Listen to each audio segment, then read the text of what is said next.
welcome everyone to another episode of Blunt Talk NOLA. Today's episode is gonna be about fame and does anybody really want to be a celebrity anymore? Is fame really dead? With all the controversy going around about being famous and being a celebrity, is that dead now? With all the new avenues and ways of doing stuff, is it dead? But I'm starting it off. I'm hosting the show tonight, but along with my co-host, my name is Chop Tracks. P dot on the spot.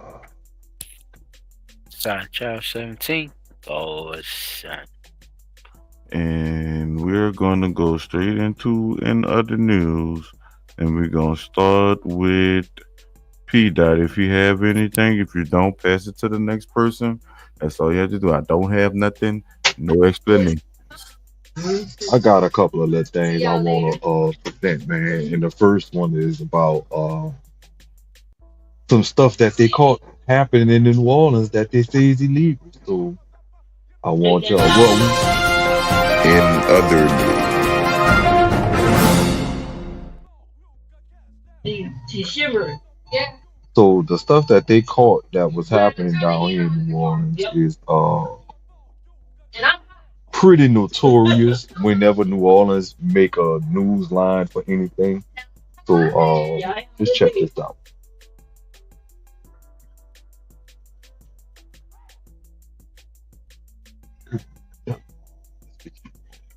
And just got busted using an illegal surveillance tool.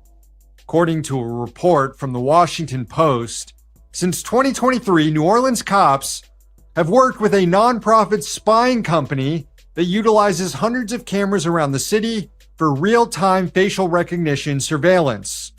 It's the first major U.S. city known to have deployed such a system of constant monitoring on its streets.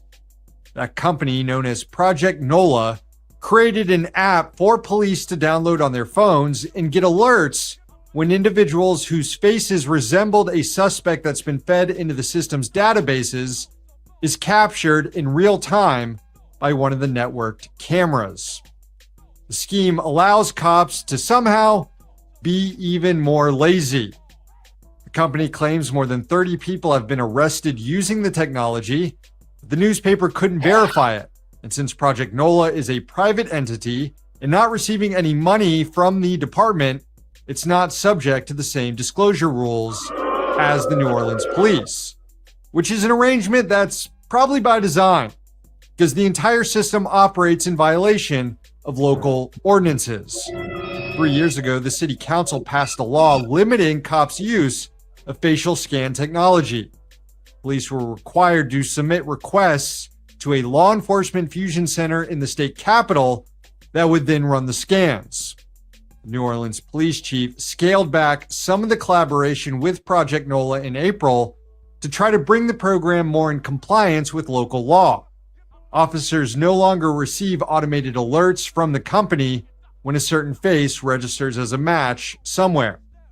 But the department still relies heavily on the system, and instead of alerts going directly to police, they go to Project NOLA staff, who then call in tips to the cops, according to the Post. Nathan Freed Wessler with the ACLU said in a statement about New Orleans PD's live citywide face scanning system, quote, "Until now, no American police department has been willing to risk the massive public blowback from using such a brazen face recognition surveillance system. By adopting this system in secret, without safeguards, and at tremendous threat to our privacy and security, the city of New Orleans has crossed a thick red line. This is the stuff of authoritarian surveillance states and has no place in American policing." A number of states and major cities have passed laws banning cops from using live facial recognition monitoring. The New Orleans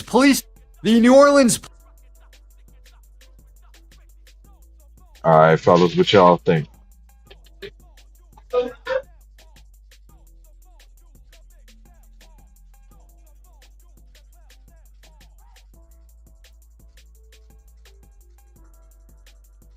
Don't be all afraid to go first now. What y'all thinking?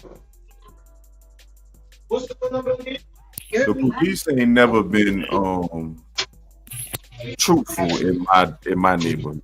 So I'm not saying all the police of today have to pay for the things that the older police department was doing when they had the Tauruses and stuff or whatever. But it's a lot of people that was killed by police that people don't know if that was people were killing children, women, every fucking thing. So um police never did the right thing by the people, if that makes sense.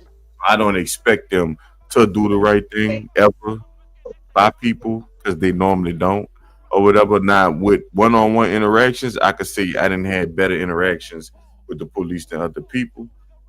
Well, shit probably did go by law, but I didn't been in interactions too where shit don't go by law, and they really just be trying to You ever been what they last stop before they could go home type shit? Like I didn't been all that before or whatever. So I know they The bend the rules to whatever they need to bend them to get your ass locked up. Anyway, right. shout out DD 504 man. What Yeah, you as far got, as the Silent? technology, as far as the technology go, yeah, that it definitely been out for a minute. I didn't know the extent of how much we was actually using it, but that jailbreak should have showed people that they're definitely using it. Is by by no tactics of any means when it comes up to any of these situations, especially these children.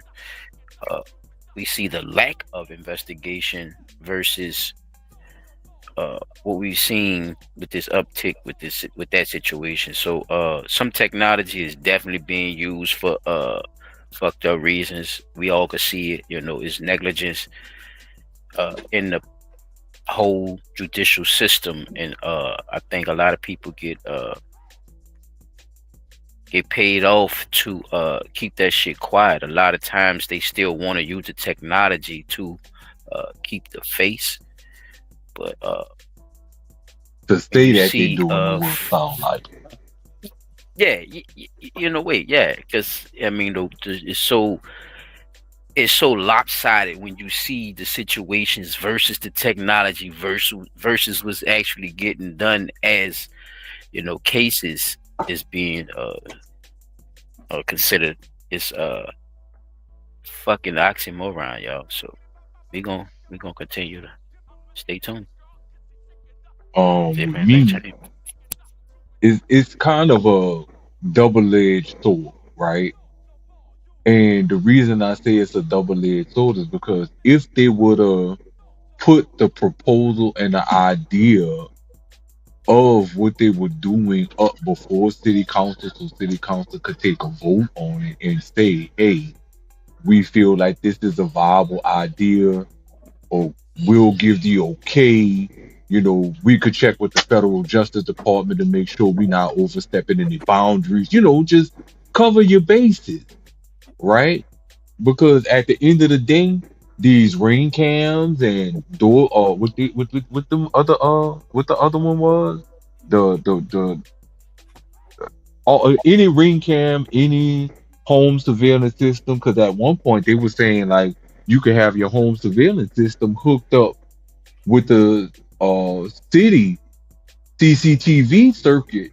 That way, if any crime happens in your neighborhood or whatever, or so on like that, if it's recorded, the police can see it. They'll be able to send responders out a lot quicker because they actually have video documentation of what was going on. They know the addresses and stuff like that. So, in a way, it's a good thing.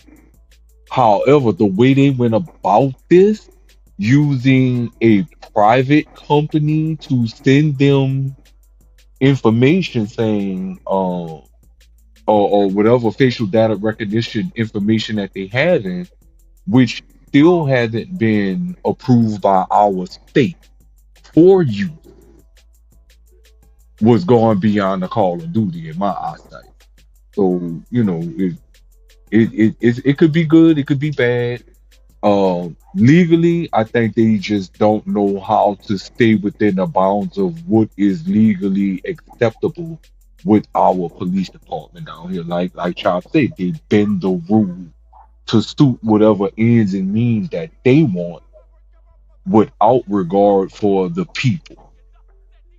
So I'm in like complete agreement with the both of y'all on that one. I got two more, and they're short, they're not long.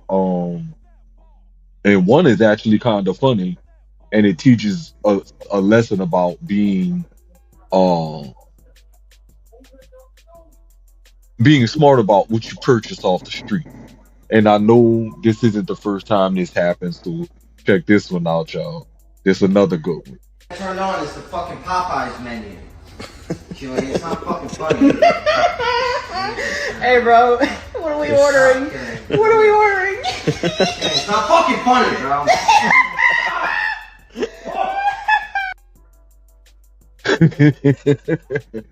No need to play the whole thing, but just the fact that he's standing there clicking the button like he changed channels.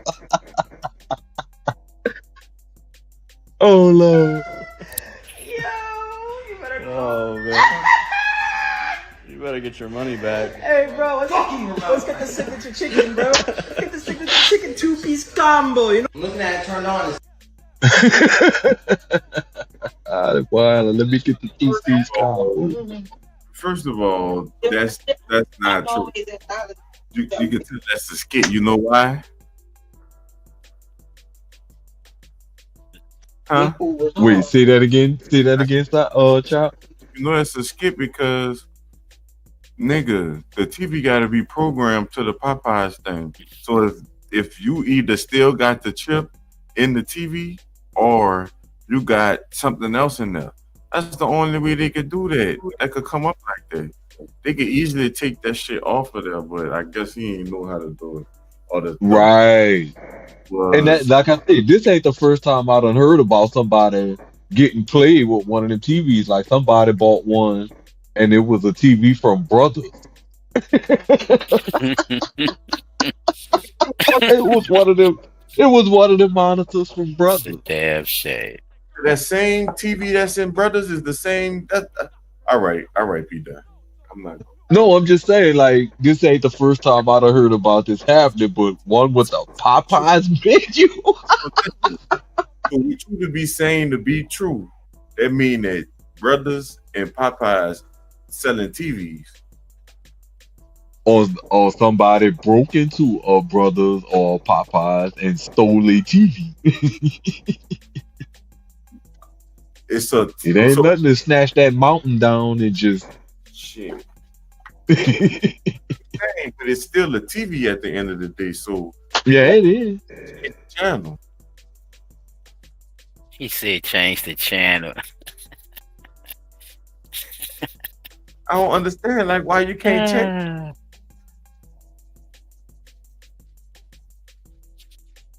I don't know. Is the whole TV fucked up? I think that's Chop question. Like, is the why you can't reprogram that bitch or put a fire stick on that motherfucker or something?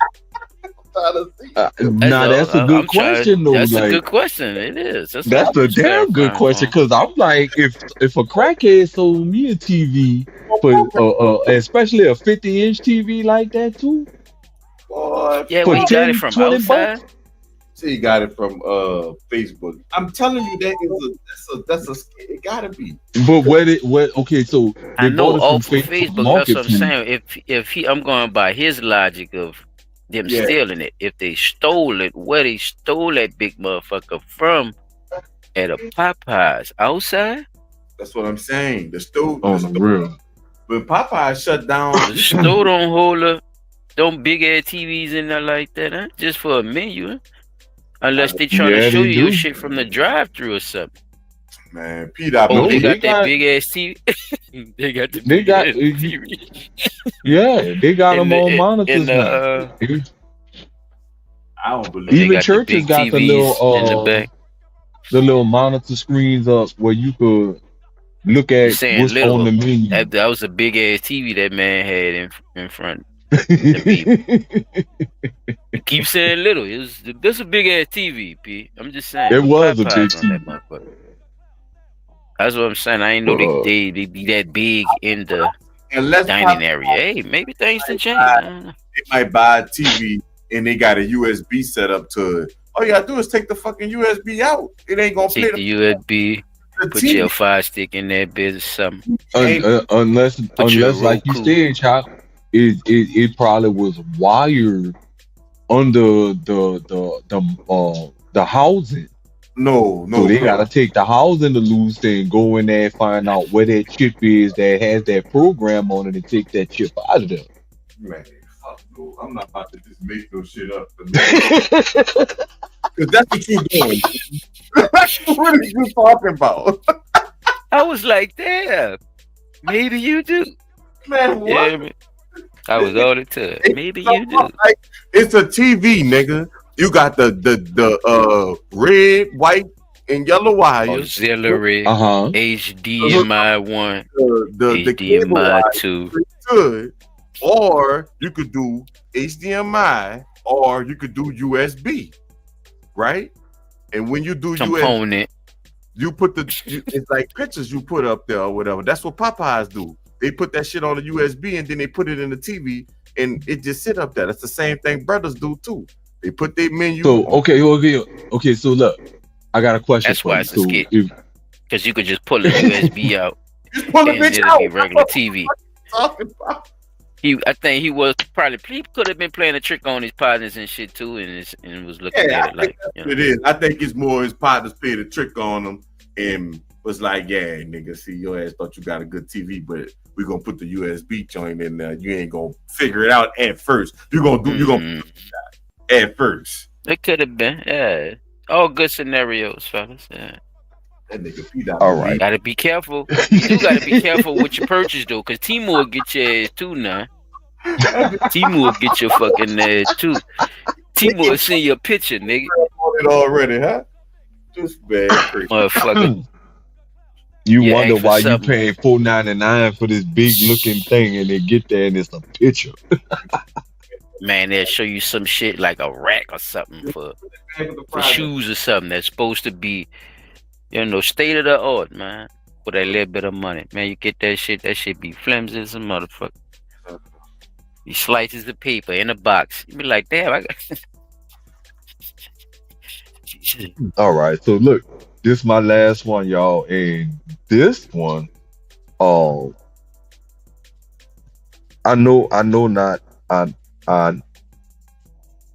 I know we don't all agree that Mr. Crump is a good lawyer.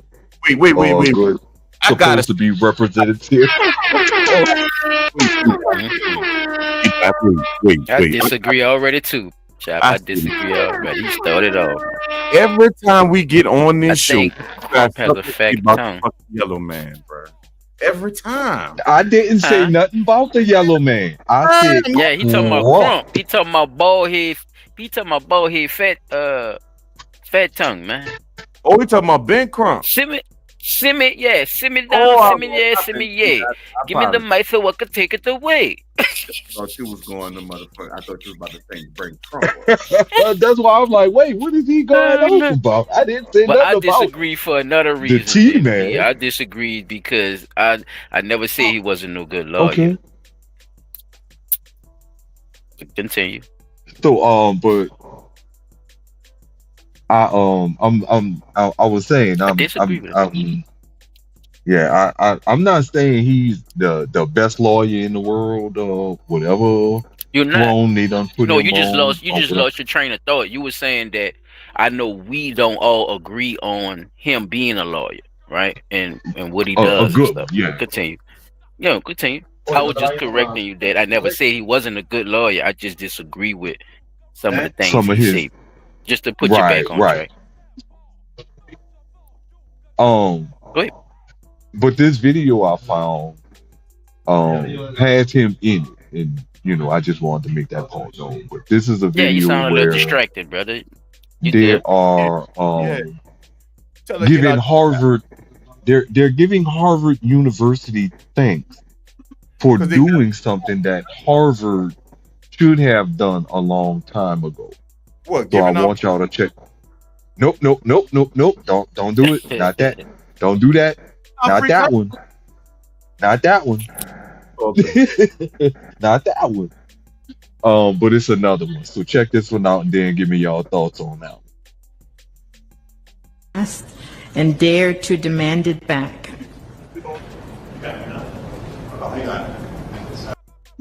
I did pause it, so at some point, if y'all want to be, if you can read what they're saying, because yeah, My bad. you I've know. been looking for my bad. So yeah, if at some point, if you want, I paused it. Like I said, if you want to read what they're talking about, um, this is what's going on with it.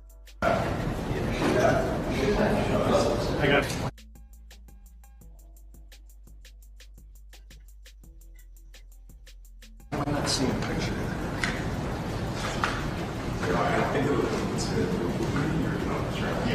This pilfered property, images taken without dignity or consent and used to promote a racist pseudoscience, will now be repatriated to a home where their stories can be told and their humanity can be restored.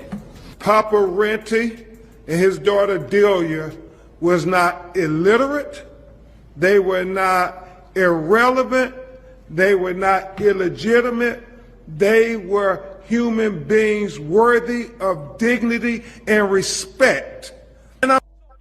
I do have to say this. He used every I word he could think of. I. Illiterate, irrelevant, or illegitimate. I'm thankful to Harvard. I wore my crimson tie to say thank you, Harvard, for doing the right thing. There's never a wrong time to do the right thing. That was it for that one. Thank you, Harvard. Thank you. About time. How many more people? Yeah, man. Yeah. That boss. Go ahead, Chop. My bad. I ain't hear you. People got to go through that shit to get their people shit and shit. Or you know what I'm saying? Get their people not classified as some shit, because that's what I I paid. know, right? Was not illiterate. Why y'all painting them people like they illiterate? Mm-hmm. Yeah, probably wasn't a slave neither, but he ain't had to go that far. But Oh, yeah, y'all felt it. Y'all felt that energy. Y'all felt that regular grown ass man from here energy, but they just didn't say it. He just didn't say it. He thanked Harvard. Thank you for letting a nigga go. Once again, thank you for letting these slaves free. See, y'all gotta listen to the double talk too. You know, he's still the good old boy, so he has to do certain things the way he does them, in the way that it's more comfortable for them for even doing that, like it wasn't fucking wrong in the first place, right? You've been teaching a pseudoscience. It's fake shit. And they talking about eugenics and shit, fellas. You see what I'm saying? Yeah. Harvard been stop talking about all that shit. But the fucking pictures and shit still sitting in that. It's just more niggas in Harvard like, what is that nigga?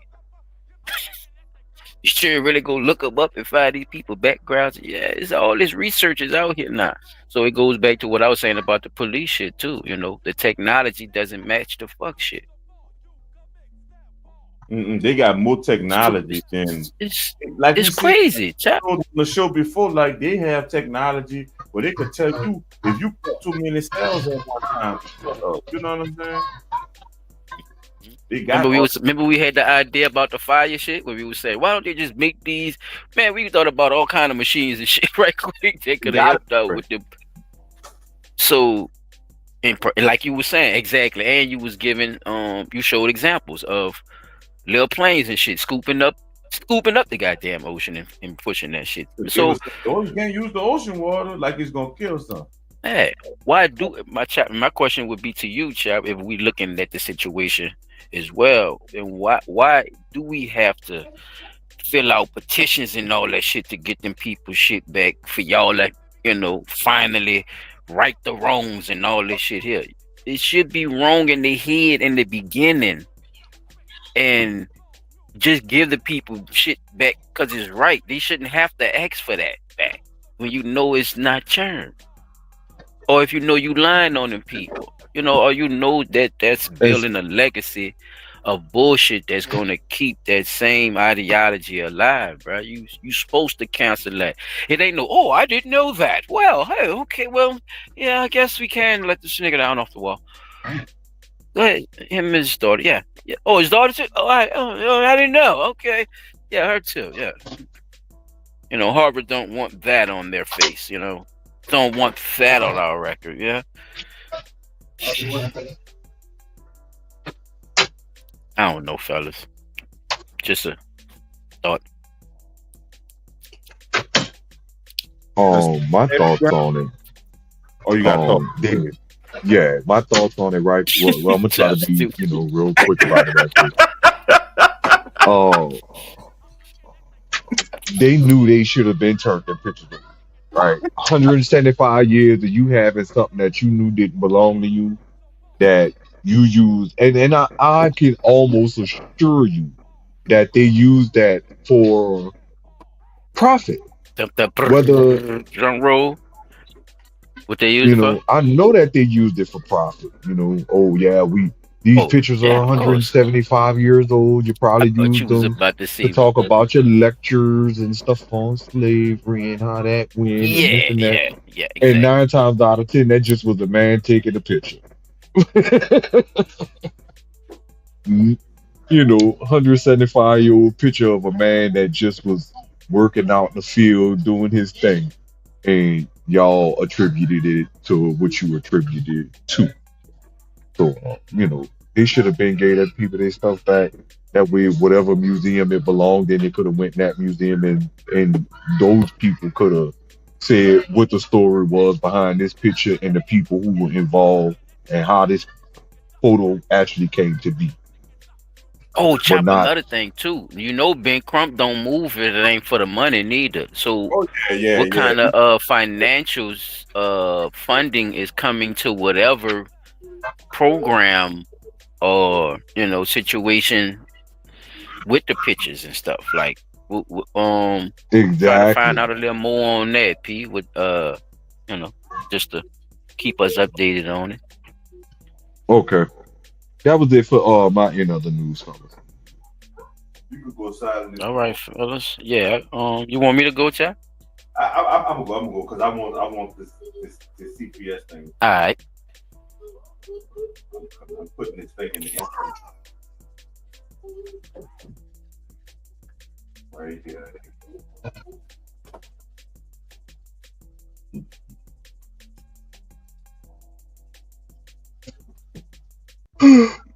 Excuse me. Yeah, I seen this shit and said we be talking about this. Oh yeah. What's going on?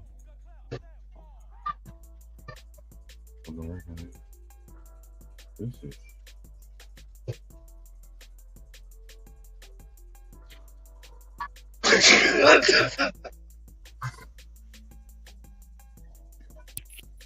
Too slow. These children just kidnapped and in some cases bred by families as a cash crop. We have people in the United States of America that breed children in order to sell them.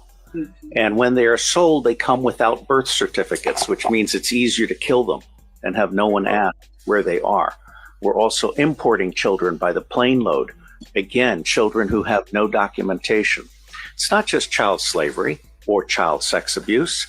It's also child torture because you have adrenalized blood. You have the whole blood drinking ceremony of the satanic world. It's also the use of children for harvesting body organs. And then you have ritual ceremonies and ritual murder, as well as incidental murder. Most organizations that end up being used to prey on children. Oxfam is a recent example. All of the United Nations organizations, the Boy Scouts of America, all of the child services agencies across the United States of America, they did not start out with organizations to prey on children, but they attacked pedophiles.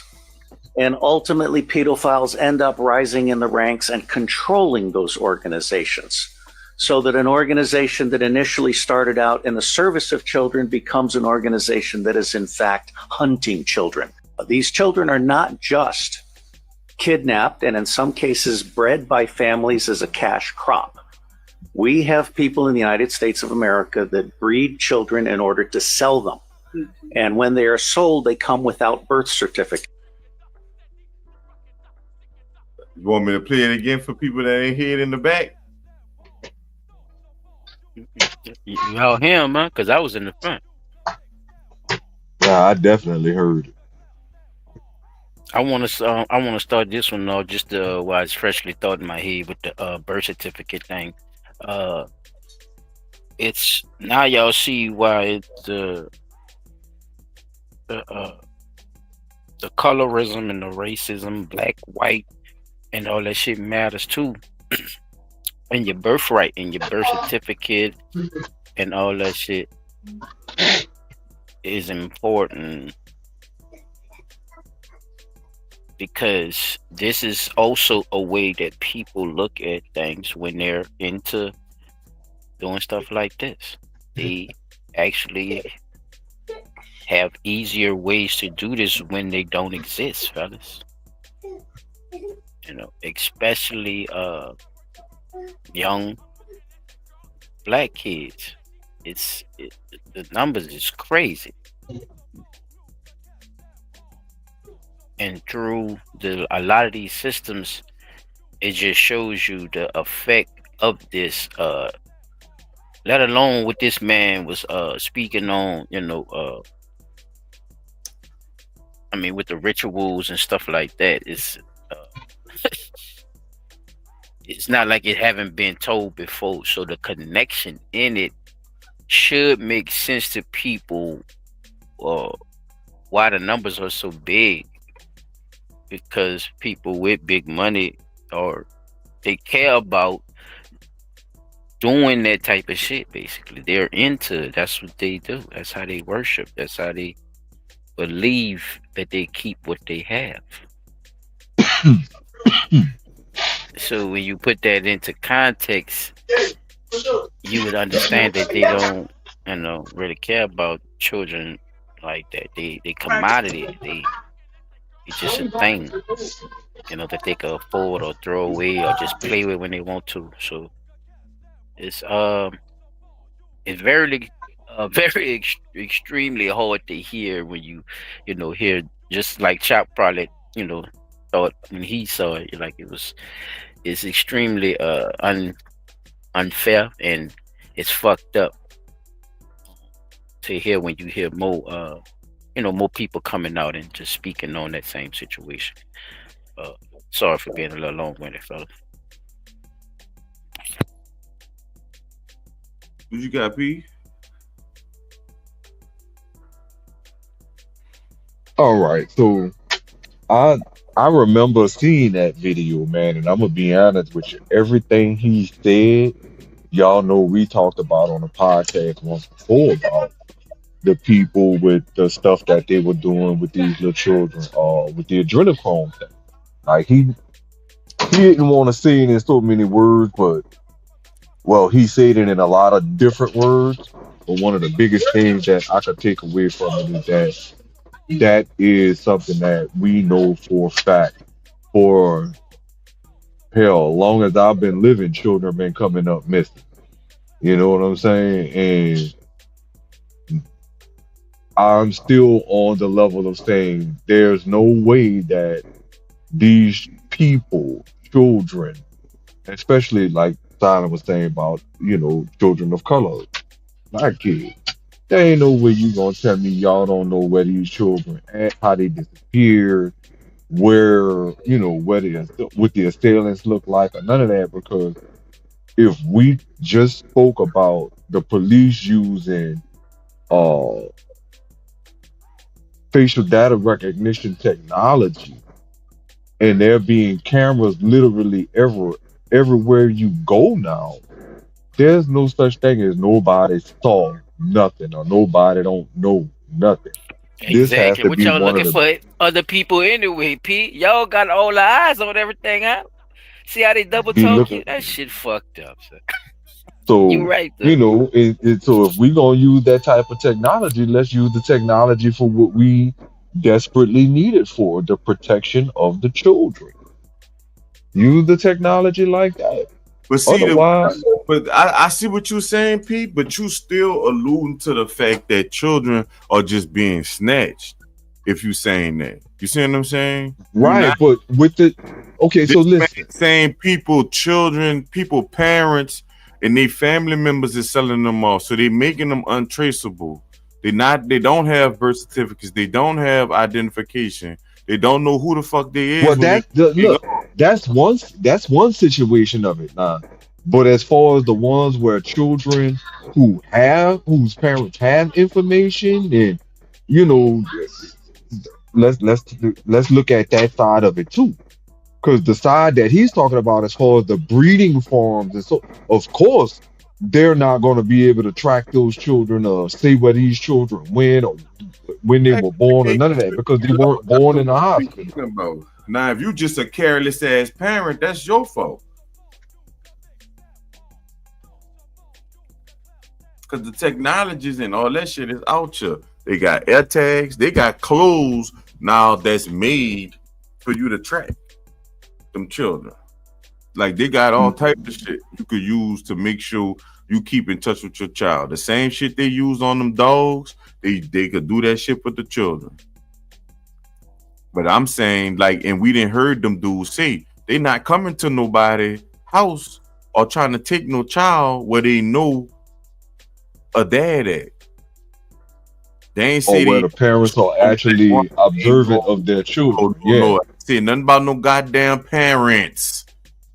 The man said a dad. That's what he said. A dad. A father. That's what the white dude said. He didn't say nothing about parents. Because the woman always there. Based That on don't the mean she's observant though. oh You shit. see what I'm saying? I say or parents that are observant. Ah, damn, you missed it. You missed it, but No, okay. I ain't missed nothing. I'm just highlighting that we parent both the male and the female, the dad and the mom, which dad is always more prevalent in the eyes of a pedo because he knows that that dad is not gonna make his children weak in a sense, if that makes sense. It's a try. That was a good try, but And girls are what I trying. think is what the white dude was saying is he don't want to get his ass bust by the dad, so he stays the fuck away just by seeing the dad. Because that's what I heard when he said what he said.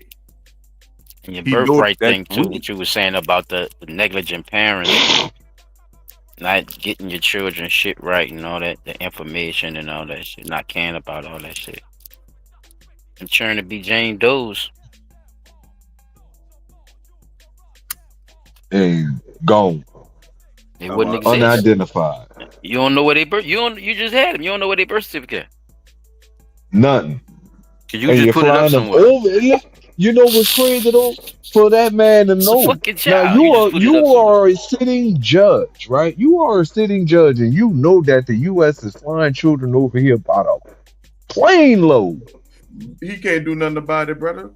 They gonna kill him.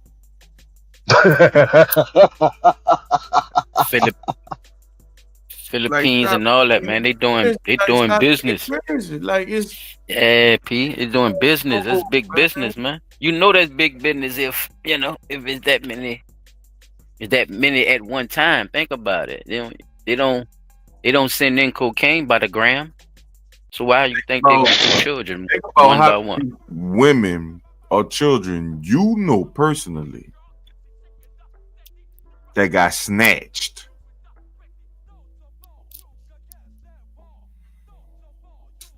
See, I do. I only know She one, got snatched and and drugged. I only know one, and they still, and this was literally a almost full grown adult. Like she was in her junior year. Ain't seen this girl since her junior I year. know somebody. I know somebody too, but I will say I've heard more of the times that person ran away. Runaways is a definitely one of the top tiers. But that's Runaway and always the shit. main line though. Like that. Oh, she ran away. It could be, or the window But do was you open know when for she sure? locked the door. Like, Some parents no, definitely. the thing for sure though, dude, chop, bro. Do we know for sure that they actually We ran don't. away? Like, yeah, you could be going through some stuff at home, but that don't mean I'm gonna run away from home. You see what I'm saying? Now, if you know for sure they ran away, then that's different. You saw them walk out the door with their bags packed and they said I'm leaving and never come back. No, That's different. no, I'm saying it like this. For me, so people could get the picture. You know what I'm saying? What I'm saying is, I might come home and hear one of my friends on the block, maybe a female or a male, ain't come home, and they'll just say, "Oh, they didn't come home." So then we asking, I might see the nigga walk up the street. Like, man, where the fuck you at, nigga? Your mom and them was looking for you. Everybody was looking for you. Where you at? Oh, I ain't know. You know what I'm saying? Walk straight inside. Go in there. They just ain't heard from them. Niggas was doing shit like that or whatever. Right or wrong. You know what I'm saying? Sometimes your partner ain't tell his mama he was staying by your house. Mama come cursing his ass out in the morning. Why the fuck you ain't tell me you was over there? See what I'm saying? Right, but that don't mean you was a runaway. No, Runaways run away and they don't tell nobody nothing. All right, but listen to what I'm saying. That's why I say let me paint the picture. They didn't tell nobody nothing. They was gone. Something could have happened to them in that time where no one knew where they was at. Right? That is true. They had the murders in Atlanta, and they killed buku fucking people, buku children at that. I'm just saying, I get what you catching say. them walking off and shit. I'm being more logical or more sensible about it. Like, I got partners that then ran away. I got. These are good scenarios too, fellas, because it's never, it's never cut more than one way. Anyway, but I don't think that the child understands the severity of when they do. Yeah, I agree.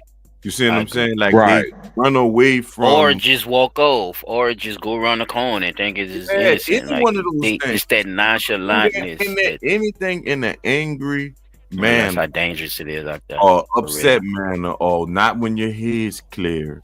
And those fucking 5 seconds of doing that, you could fucking lose your life because you're making an emotional decision versus a decision that you know you should make or make a better one. It just is what it is. But you thinking with your heart or thinking with your emotions. So, of course, it came out like that. Okay. Of course, you ran away and went and did some shit. You know what I'm saying? Like, you could have left away fussing with your mom and them. Just say you got into it with your mom and them and you trying to prove a point to them. You didn't ran out the house. Police done got your ass. They got to go talk to your mom and them. They gotta go talk to them. She won't talk to you after that. That's all I'm saying, bro. Like, I don't think they be paying attention, and in those moments, you will think you old enough because nowadays, with our children nowadays, with the generation of children nowadays, they believe that they have so much choice to do shit because they really think that you telling them shit so they can't have fun. Or so they can't do what it is they won't do when they won't do it.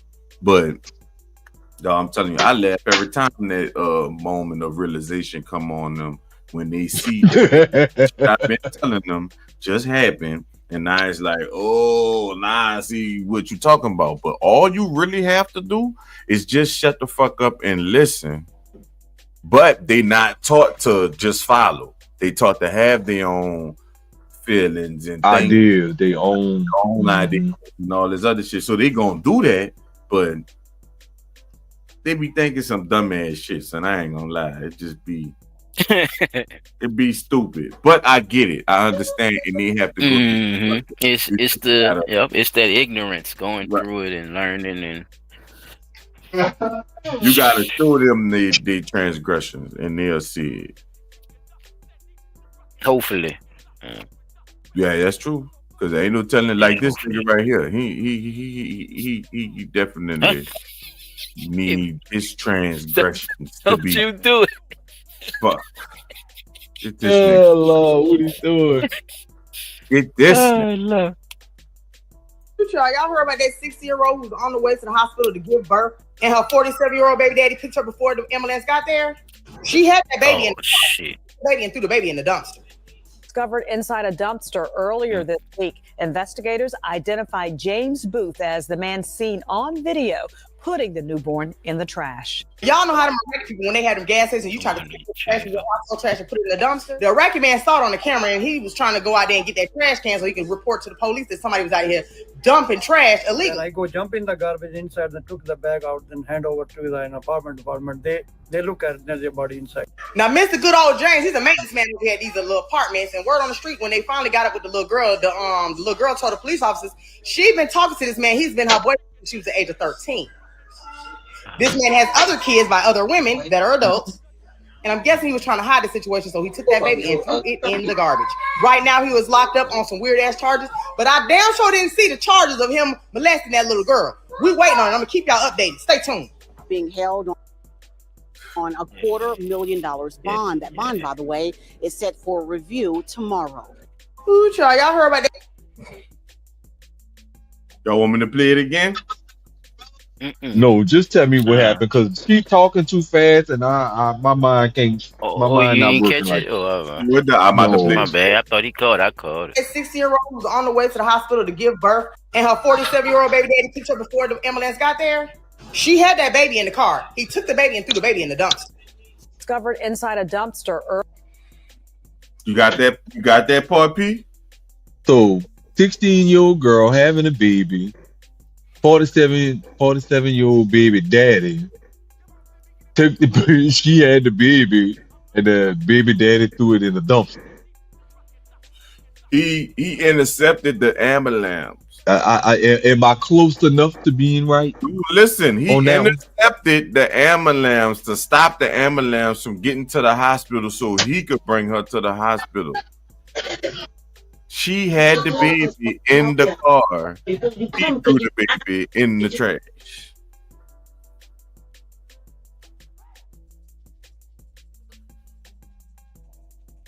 But the only thing I know of why he did that is because he didn't want nobody to know that he was having inappropriate relations. He been fucking with her since she was 13. Yeah. That part. I'm telling you, I'm gonna let it finish. I'm gonna let it finish. Then I'm gonna let Silence say his piece. Earlier this week, investigators identified James Booth as the man seen on video putting the newborn in the trash. Y'all know how them Iraqi people, when they had them gas stations, you try to take your trash from your household trash and put it in the dumpster. The Iraqi man saw it on the camera, and he was trying to go out there and get that trash can so he could report to the police that somebody was out here dumping trash illegally. I go jump in the garbage inside and took the bag out and hand over to the apartment department. The Iraqi dude called him. You know how the Arabs be about you dumping in these shit. They don't like you dumping in their can. So they got a camera on the can. Who did what? See what I'm saying? No illegal dumping in my can. I pay for this trash can. He caught the can. He like, he see him putting the shit in there. He like, man, what the fuck that is? Like, you ain't supposed to be dumping in here. They look at their body. Dirty bastard. Now, Mr. Good Old James, he's a maintenance man over here at these little apartments. And word on the street, when they finally got up with the little girl, the little girl told the police officers she'd been talking to this man. He's been her boyfriend since she was the age of 13. This man has other kids by other women that are adults. And I'm guessing he was trying to hide the situation, so he took that baby and threw it in the garbage. Right now, he was locked up on some weird ass charges, but I damn sure didn't see the charges of him molesting that little girl. She was 16, 47. 3 years before that is 44. So he was fucking with her 44. She was 13. Now you can speak. You know what's going on. Yeah.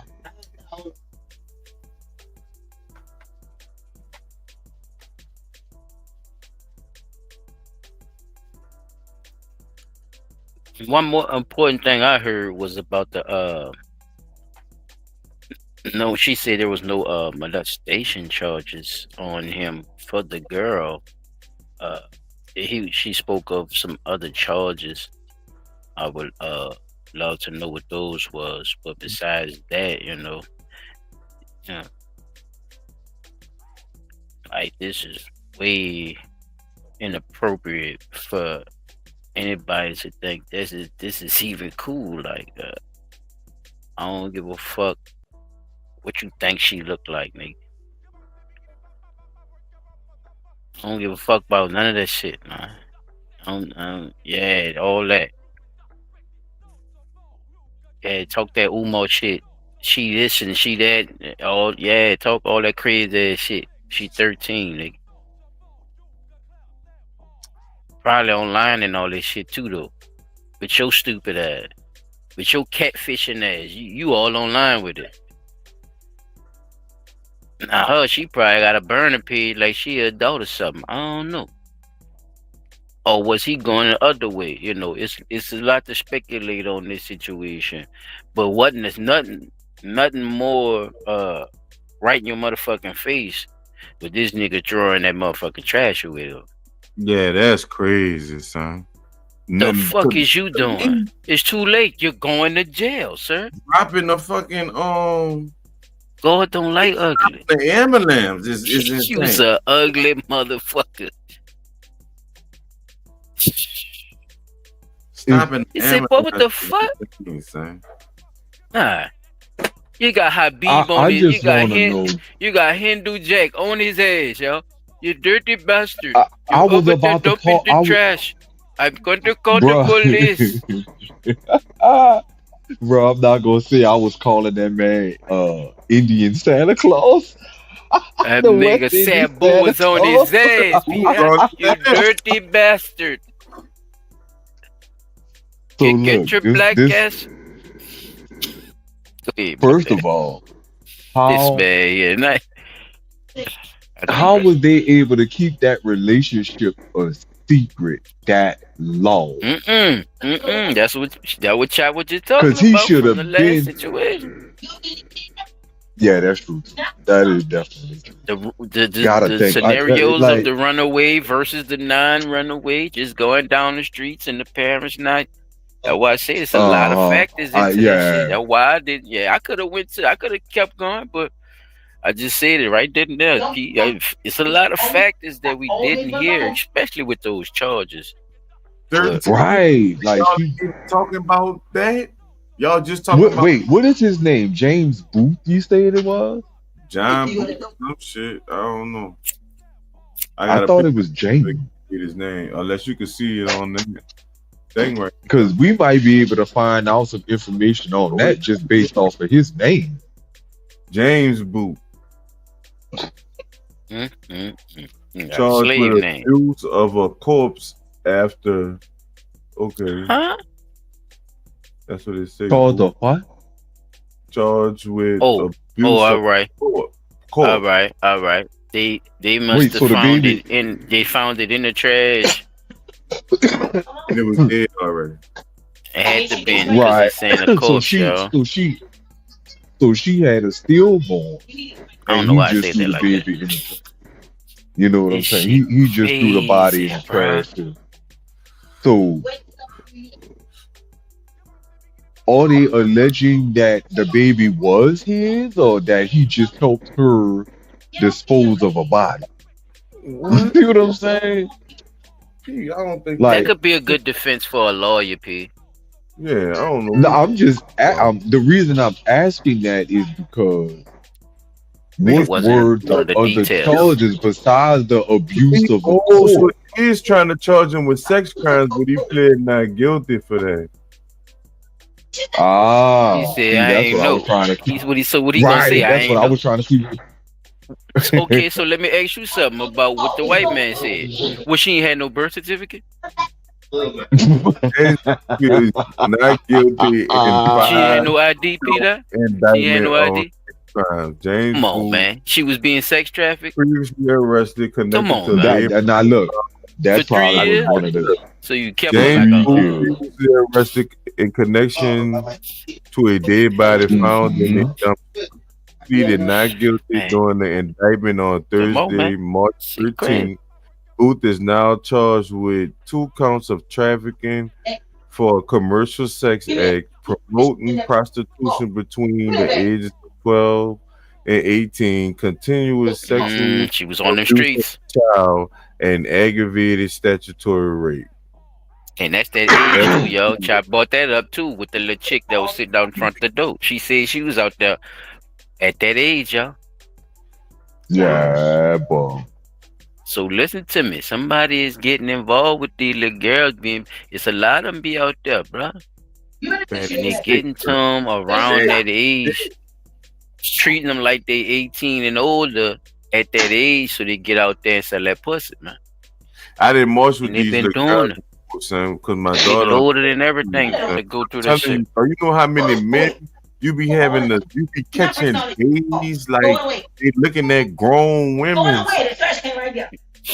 Man, I swear though, like if looking was a fucking crime, them niggas would be in I jail. go Jay Uso in that motherfucker. I come clean off the top rope in that bitch.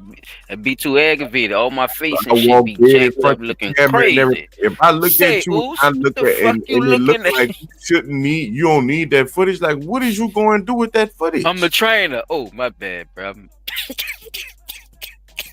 I be fucked up, Chap. I can't. You're a strong man, bro. I'm telling you, bro.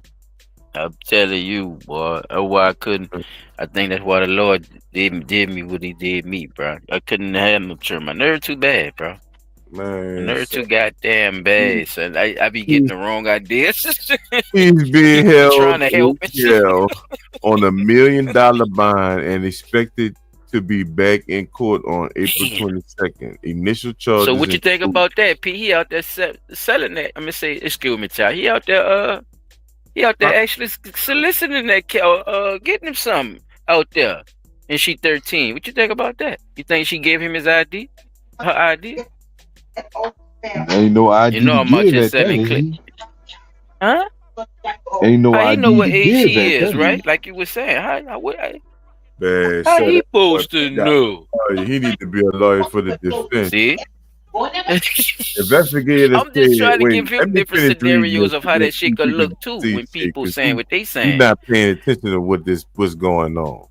Initial charges including He was buying cat. abuse of corpse were dismissed. Wait. Initial charges And he was moving with of abuse of a corpse were dismissed against James Booth in the death of a newborn infant on Friday, March 7th. Probable cause was not found to prosecute Booth with abuse of a corpse following his arrest in January. So the nigga would have literally got out of jail and been straight. He would have came home. But if they wouldn't have brought up no the evidence, charges, leaked him to because remember his first bond was like $500,000 or something on the corpse shit. But once the age of the girl came out and all that, they strung him up. That's crazy, bro. It look like a lot of negligence to me, bro. If they gonna say they got the man dumping the shit, but then you get the charge for the trafficking because you moving a said underage prostitute, and Peter brought it up, so it raised the question: since she does prostitute, now that we know that, was the baby his, or did she have the baby and he was prostituting her too for money and shit? While getting him some too at the same time. I don't know though, but all this does It's a raises lot of questions stuff to in this unpack with that situation. case. It's Yeah. And definitely a his lot of ass, stuff to unpack and with it that don't case. take away from him being 44 though, and Or going out there 47. buying that young cat. Nah, he got caught at 47. He was with her. Yeah, he got caught at 47. You got caught, and he probably was doing it before then too. You ain't just start Correction. doing that shit at That's why 40. they said. That's why they telling you about all the other women he was pregnant who had his baby. It's a damn shame, boy. He had several other women We who gotta have stop. all had babies. This is the last one I got for another news. That was a good one though. I ain't gonna lie. I like that was a good story. But I'm glad that they fucking filed the actual charges that needed to be filed. So I don't know Correct. the girl, but whatever her name was that was doing the video, yeah, they got his ass for that shit if he ain't find out by now. Pretty sure you did. Look at this African booty scratcher. Yeah, Oh you're right. man, I'm glad you said that. That man got to be a goddamn. I'm African American. He is straight African. How do you see African Americans? I see y'all as slaves. And what makes us slaves? Because you built a nation that controls you. How does it control us? We got NBA, NFL. We That boy running say it. NBA. He played too much. But they paying us $100 million plus. Yeah, but then they own the money. So do Africans, how y'all see African Americans? Huh? How do Africans see African Americans? We see y'all honestly as, if you want the truth, we see y'all as our heroes that have given up on themselves. I'm African American. And you gonna try to soften it up at the end, boy. That light was getting hot, huh? That black was getting hot. Well, we y'all heroes that y'all just gave up.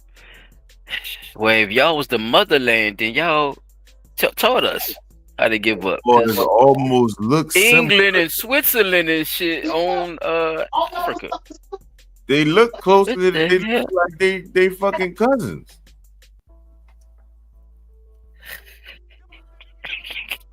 Hey man,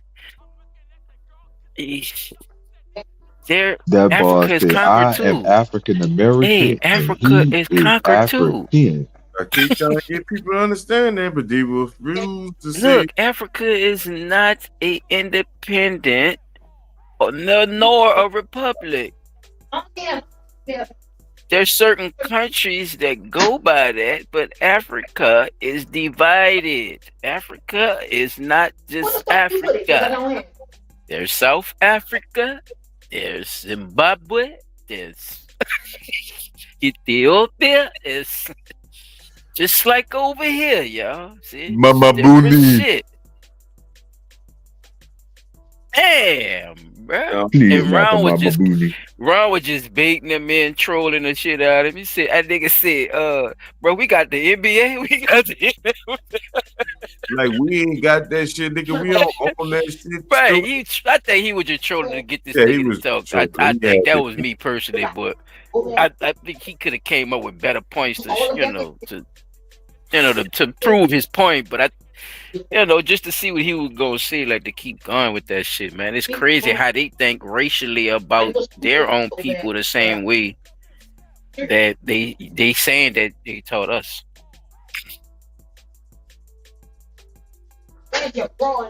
It's kind of You watch weird any one of those that Bollywood movies, Peter. Hold on, one more point. You watch any one of them Bollywood movies or any of that African shit coming out of the Hollywood scene, they dressing like Tyler Perry and them, and they doing the old comedy skits, and they taking all that old '90s shit and redoing it and doing the household thing. Like they're copying all the American shit, yo. All the so-called said black American shit, the indigenous shit. They trying to redo it all right now.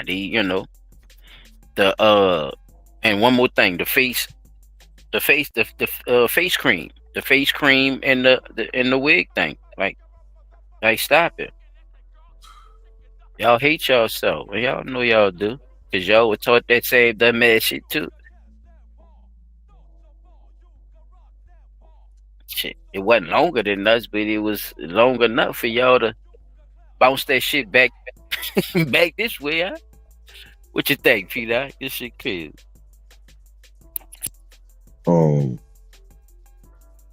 I always did have this notion that they didn't like us, right? And no matter what I hear other people saying about how, in order for Africa to truly free themselves, we need to free ourselves over here first in order for Africa to truly be free. You heard Yeah, that? Oh, somebody said that. yeah. One of the African leaders over there said that shit. That in order for Africa to be truly free, our brothers and sisters in the US must free themselves first. Now, just hearing what this young man just had to say, oh, we don't like y'all. Why don't you like us? We see y'all as slaves, but y'all in the same type of boat we in. Y'all under colonialism, imperialism, and come on now. Like, we may still be under certain Isms colonial and laws and rules and schisms. govern, but you got colonialism and imperialism going on over there. And dictatorship after dictatorship after dictatorship that come in and sell y'all right back into the same boat that one leader promises to get you out of. Y'all go ahead and hold a coup, and then the next thing you know, you're right back into imperialistic rule or colonialism rule. But you say you don't like us because you see us as slaves. But aren't you all slaving your own people out to the Chinese right now? To the French? To the Germans? To the Russians? You know, all of them got their piece, but people don't know that they got to do their African history so they can find out the African stories about the African stuff. They ain't teach us that shit in school either. So,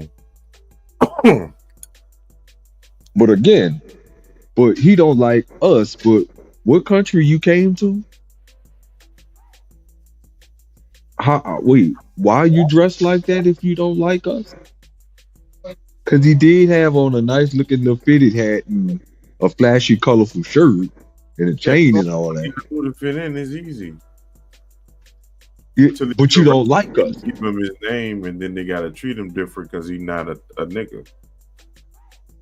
All right, but you doing all that because you want to be like us, but you don't like us. Isn't that silent your favorite Pin that word? comment for me, Chop, if you could. They said yes. Hey, sound like a Kendrick Lamar song to me. Shit. They said yes. They said yes. They say they us. So if they us, we us. Right? So that's I just wanted to pinpoint that because what so He called us heroes though too. He did say we were heroes. Heroes but of what though? you committing mean? a contradiction. That's a contradiction. You Heroes can't of call what? us slaves and then turn around and say, well, y'all are heroes. What? He said we are You heroes can't that call lost our somebody way. a slave and then turn around and call them a hero. Because you just got your face smacked up. Oh, Y'all I say what African saw. He distinctively saying that we're not the same. Or why we don't like y'all. He probably not even saying that we're not the same. He probably believed that we're lost Africans too. That's why I said what's his angle when he say our heroes that lost their way. What was heroic? Going to the Americas, exploring the Americas as well, like because we damn sure didn't come across the Atlantic doing that shit. or was he saying that because of Exactly. the Different shit. lack or could it be because he's saying that there's a lack of martyrs in this day and age that are willing to die for our said They people still to over be here though. free. So why is but they still over here though? But they still over here. They still come They here. They still over still here. Why mingle. yeah, you shouldn't even be commenting at niggas over here. You don't like us. You shouldn't even be listening to niggas from over here. You don't like us. Right? You shouldn't The be main nowhere question where was we tell me at. why y'all don't like America. Tell me why y'all don't like niggas. And I'm gonna tell you, I really believe it goes back to what you were saying earlier, Silent. And My I boy think in. that is something that wind up happening because, oh well, African people don't like y'all because of this, and this, and this, and this.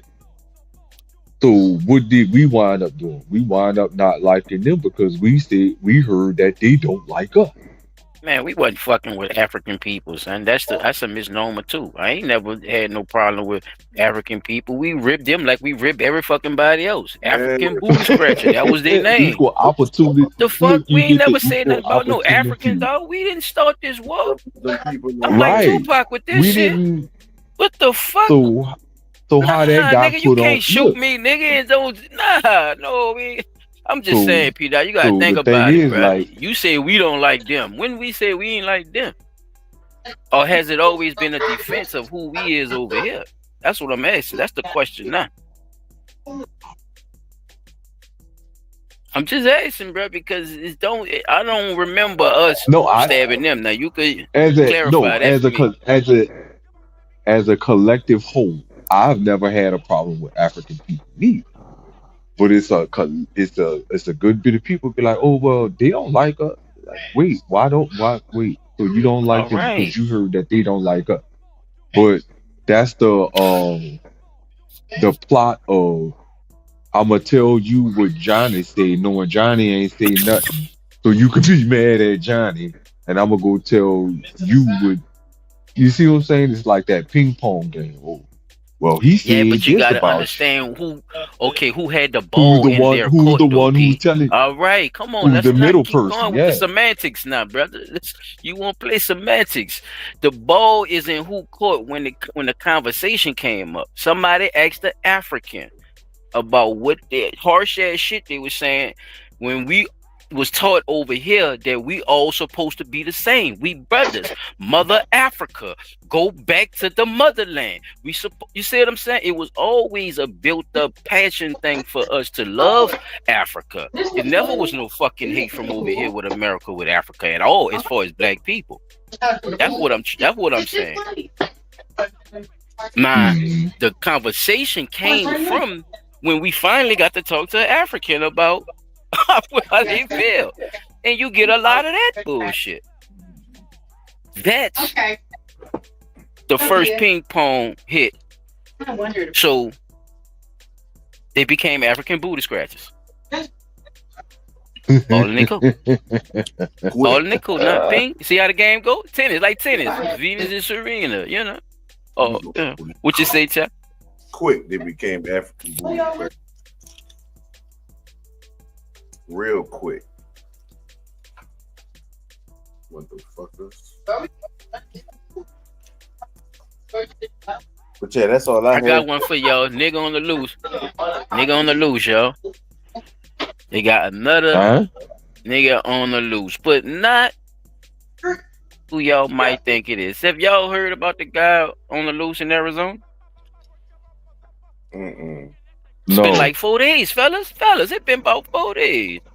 How long? Wait, Hold up. Wait. All right. No, wait. Just give me a brief one, P. Is this the one who SA like 15 different women? Is it he wanted for SA, and he had he's definitely SA wanted. like 15. But if he had it's SA like 15 other women. I don't think we talking about the same thing, but that's okay. I want to hear about that Sunday then, since you know about it. I want to hear about it. Okay, because it's in my history too. Cool. This one, it was a particular thing I thought you was gonna bring up. That's why I don't think you probably talking about the same thing. But Chop, if you didn't hear this, bro, this is crazy, bro, because it's supposed to be on people's timeline. It probably was, or probably was just like a quick mention or something, fellas. But this motherfucker been on for 4 days, and to me, this is just as important as that jailbreak that they talking about down here. That's getting this massive heart attack of news that they spewing. Y'all check this shit out. Well, Fox News alert today marks day 4. Day 4 in the manhunt for the so-called Devil in the Ozarks, a former Arkansas police chief sentenced for murder and rape who snuck out of prison wearing a police uniform. So this is what we know. According to court documents, Grant Harden escaped in an unofficial prison uniform after tricking a worker into letting him out of a secure gate. He's considered very dangerous. Based on the information that we have and the experience of our teams, they feel fairly confident that he is still fairly close to this region. We're not going to rule anything out at this point, obviously. There's a lot of caves around here. There's a lot of hills, and so understanding that he may have that sort of familiarity provides a challenge. So Harden was sentenced to 30 years in prison after pleading guilty to the 2017 murder of 59-year-old James Appleton, who was on the side of the road in his pickup truck. A city water employee was found shot in that vehicle. The victim's sister, who is now the mayor of the town where her brother was killed, is worried for her safety. I'm really concerned with myself, my husband, and I have a twin sister that's on our city council, and she was on the council at that time. So, and he knows us. So, yeah, it's very scary. Officials are warning Harden could commit more crimes while on the run. So our next guest dealt with Harden firsthand when he fired him from the police force. Former Arkansas police chief Earl Hyatt joins us now. Just the chief that fired his ass, yo. Check this story out. This shit crazy, fellas. I already know. Was savvy enough to get out. It was a shock to me, but yeah, he's pretty sly. Yeah, so Chief, you know the saying, no one hates a dirty cop more than a good cop. He's ugly and sly. What are some of the things that you witnessed when he worked for you? Well, I became the chief of police in August of '96, and Harden was there as a police officer, but I knew Harden from before because I had been a deputy sheriff in the same county.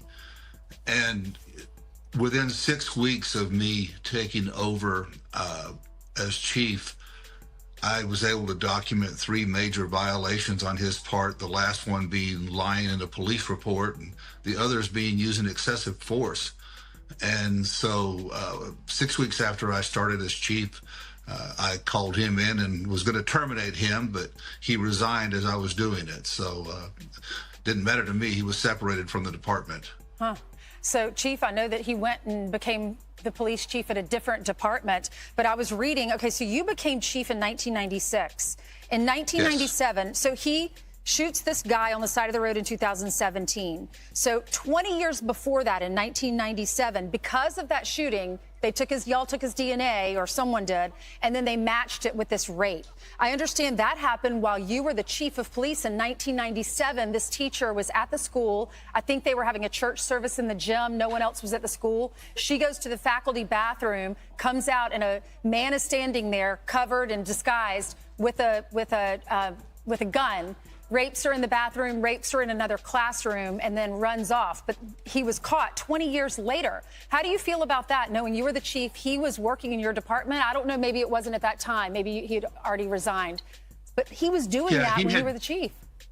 He had resigned in October of '96. Okay. So the rape was actually committed after he had resigned from the department or was going to be fired. But, you know, it's still so saddening that this individual victimized a teacher in her classroom while she's in there trying to prepare a lesson plan. It's just, he's just a very volatile, violent person. Okay, here he is. He's out and about. He finds a way to get out. He knows the area. Where would you be looking for him? Well, that would be speculation on my part, but, you know, he's pretty smart. I would think that if he had any accomplice outside, he would probably be out of the area. But I'm not part of the search, nor am I the one making the plans. So I'm sure the people on the ground are doing the right thing. But Chief, you know as well as anyone, when you got a fugitive that's on the loose that has nothing to lose, they become very violent in that regard as well. So how does this end? Well, hopefully it does not end with somebody else being hurt. I hope and pray that Hardin is captured by the authorities quickly and before he does harm somebody. Yeah, Chief, I know officials say they're confident he's still in the area. I don't know how they would know that. But what was he like as a person? Are you shocked by all of this? He's not a good person. He is not a good person, and I was surprised when he escaped. I was surprised whenever he was convicted of the homicide and of the rape. I knew he was a violent person, but I didn't realize to that extent. But he is the kind of person that will capitalize on anything he can get hold of to further himself. Real quickly, Chief, before we let you go, there's this theme that happens sometimes with dirty cops. They jump around different police departments. Mute your mic. What was the talk around town when he was promoted, though, to chief? Because I'm sure there's other law enforcement officials that knew he was dirty. Well, when he was made chief of police, you have to understand that town has like 400 people in it. Gotcha. And he was their first police officer in that town, and so far is still the last police officer in that town. Wow. He was also It makes a lot of sense.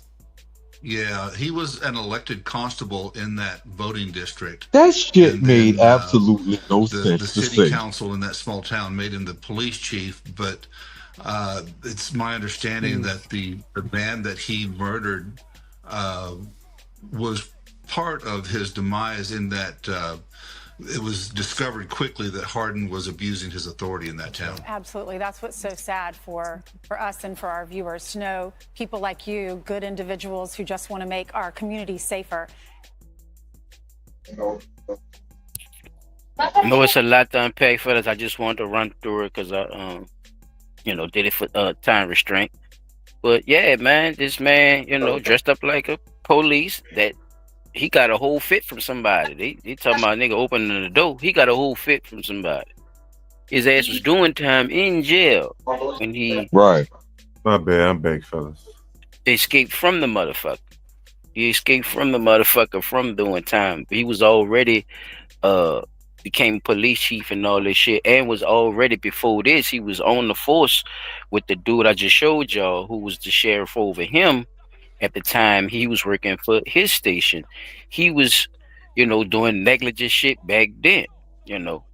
So like the man was saying, he always been this sly little shady character that could, weasel his way into shit and, probably make shit happen, and was getting away with shit too, as well as murders and shit to do with children and all kind of shit. Excuse me, fellas. So, he is very fucking dangerous to know, it's saying basically like it's like I could see my enemy coming versus me not seeing it. The lion coming toward me versus the scorpion sneaking up on me and biting me and killing me. It's one of those things. It's like, both situations are fucked up, but like, you got to take this situation just as serious, even though it's one person. But what he was in there for, and what was going on with his situation, and how he was able to get a uniform and shit and all this shit here is a big fucking problem too, as well. And Arizona's supposed to have some of the worst prisons, so it's probably known for negligence and corruption as well over there too, y'all. So y'all just give me your thoughts on it right quick. We keep it moving, chap. Yeah, I definitely think he had inside help, because who would be the person that I would be as a and he was already serving time, so this had to be a plan made in advance a long time ago for this to be able to be an effective escape. You see what I'm saying? Like, hey, they're gonna come get me. I'm definitely gonna go to jail. Uh, how is it possible that no one saw him being handed this uniform? So it definitely was. It couldn't have been nothing more than an inside job. And to know that the person who he unalived relative is now on the city council as well as the mayor of the city, it says a lot. Like, dude, these people need to find him and find him like ASAP. And like you said, Sally, if you've been on a run for like the last 5 days, dude is probably not even in Arizona. Yeah, if you got a whole day, man, you could get some some distance. That's why I say I don't. But my thing is, why is I hate to ask a question in the question, but why is running away from the jails so popular now? Like it's like a spree of niggas running away. Like what's going on in the jails that's making niggas gonna run up out of there, mother? Too. But like you saying too, with his charges, that nigga definitely fucking dangerous, man. That shit crazy. I don't know why all these niggas running away from jail though. Like what is jail doing to these niggas? Is it accountability? I mean, I don't know. I don't get it, bro. If you did something and you know you did it, then you know you just do your time. But and these niggas is running away from that motherfucker. And y'all see he got what? He got an employee uniform? Yeah, chap, that nigga got the motherfucking uniform. Though that reminded me of that Prison Break shit on AMC or one of them fucking channels. It's been a lot of shit, you know. It's a lot of programming that's been going on too, chap. So people, you know, when they use these real life situations to make one of the best series of all time, Oh they be yeah, showing motherfucking shit too. they You definitely know, do. people are creatures of habit, and you know, yeah, bro. They sit there and watch that shit and learn that shit. Eventually, they gonna know how to learn how to do this shit. Yeah. They don't understand how much they control. Like, or people don't really understand how much, you know, TV, entertainment, social media, trains the mind, controls the mind. It's a fucked up thing, you know. How many times y'all done seen scroll past niggas breaking in cars and shit, and they showing you how to do it and shit. Easy work. And they ain't shutting down no pages or nothing like for that shit to even get to the public, right? They still let it. They They showing still you let Instagram get the numbers from it to make money. with the fucking crazy. laser printers and shit. You still able to Yeah, buy printers and shit.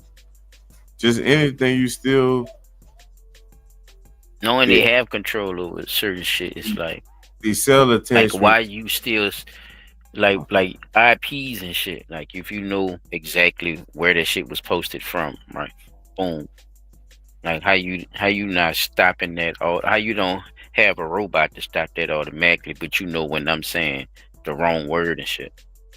Right. That's what I'm saying. They let it get to the masses. They let millions of people see this little dude getting in the car and all that shit. So they get the views from that too. So it's agreed with them too when it comes to certain shit, especially when it's controversial. It's like a uptake with that shit. Controversy, drama, you know, horror, murder, crime.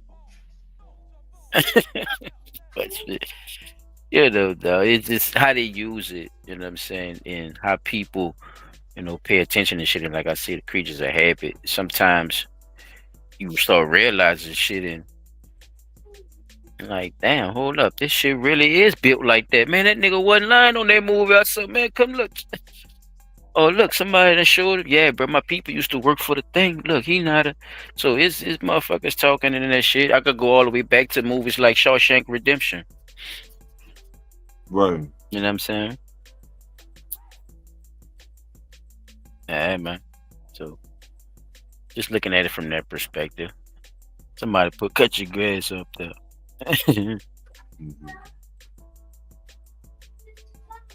Oh, that ain't cool. Yeah, that's all I had though, fellas. That's what I'm saying. You Right. got the flow, champ. So look, we gonna talk about this, man. Oh, well, first, let me ask the pal. Is fame and celebrity status something that is now good or bad?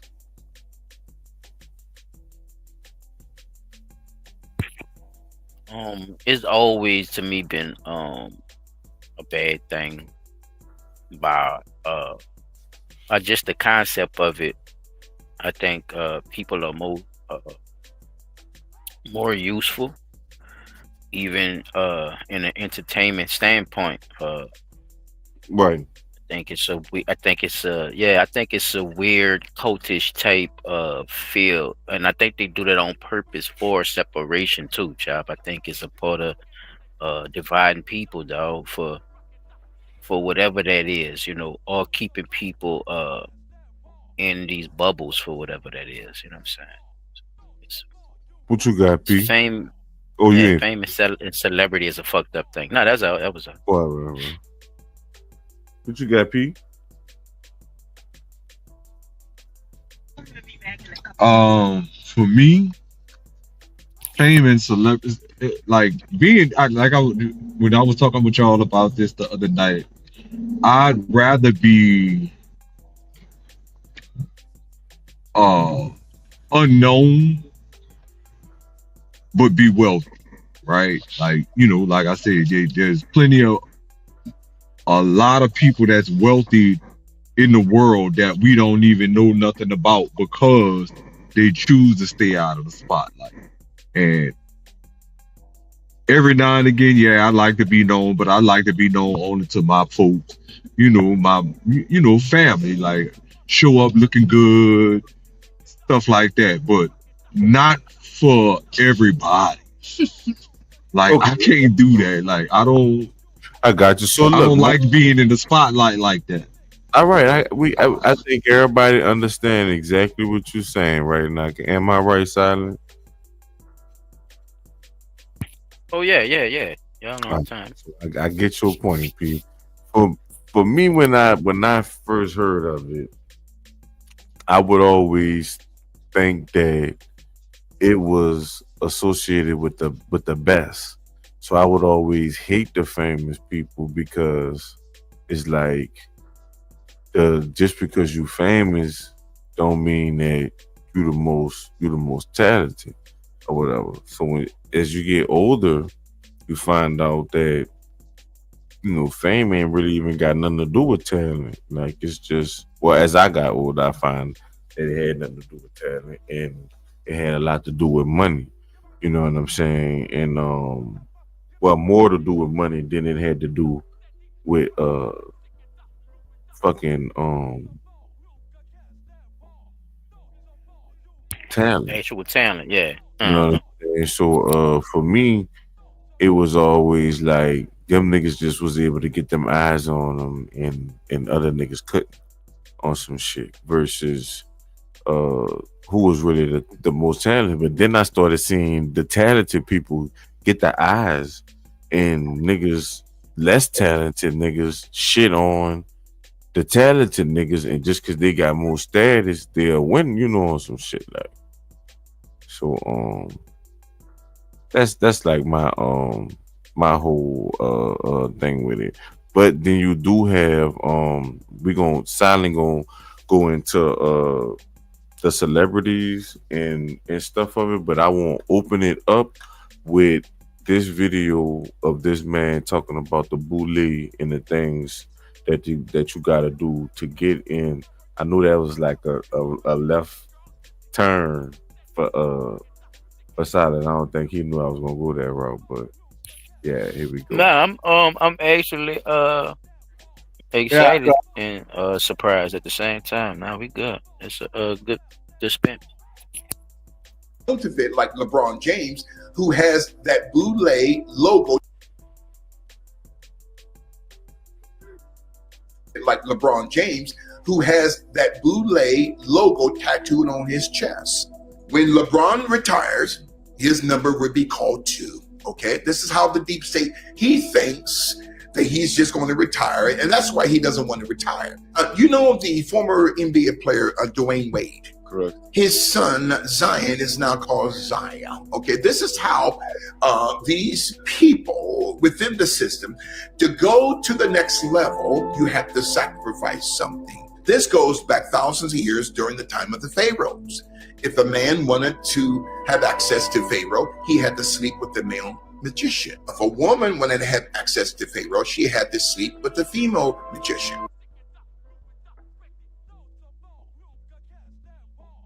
A little history too, bro. I don't want.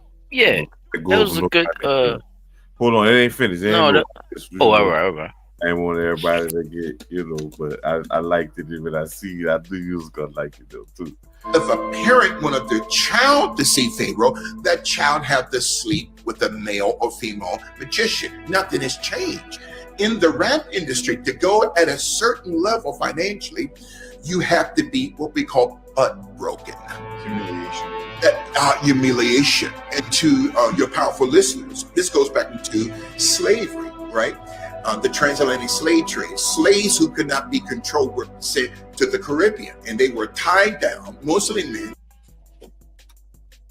I want people, every time you hear slave on this channel, to say people. Just say people. Don't say slave. Just say people. And you know, don't say slave. Just every time they say transatlantic slave trades, think Trail of Tears and Reclassification Act, shit like that. Every time I hear that, I hear those things simultaneously, if that makes sense. Because the prisoners of war, they be trying to force that shit down your throat, but grandmamas in there. I don't have nobody that gave me no African stories. All the that boy said, "Where's the foo-foo?"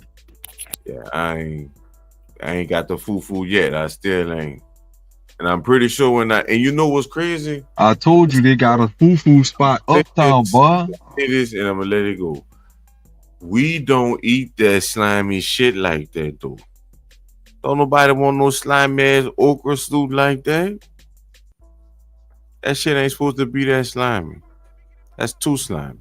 I get eating it with the little fucking plantains and shit. You know, that might really be good or whatever. Eating with your hands, I could get with that or whatever.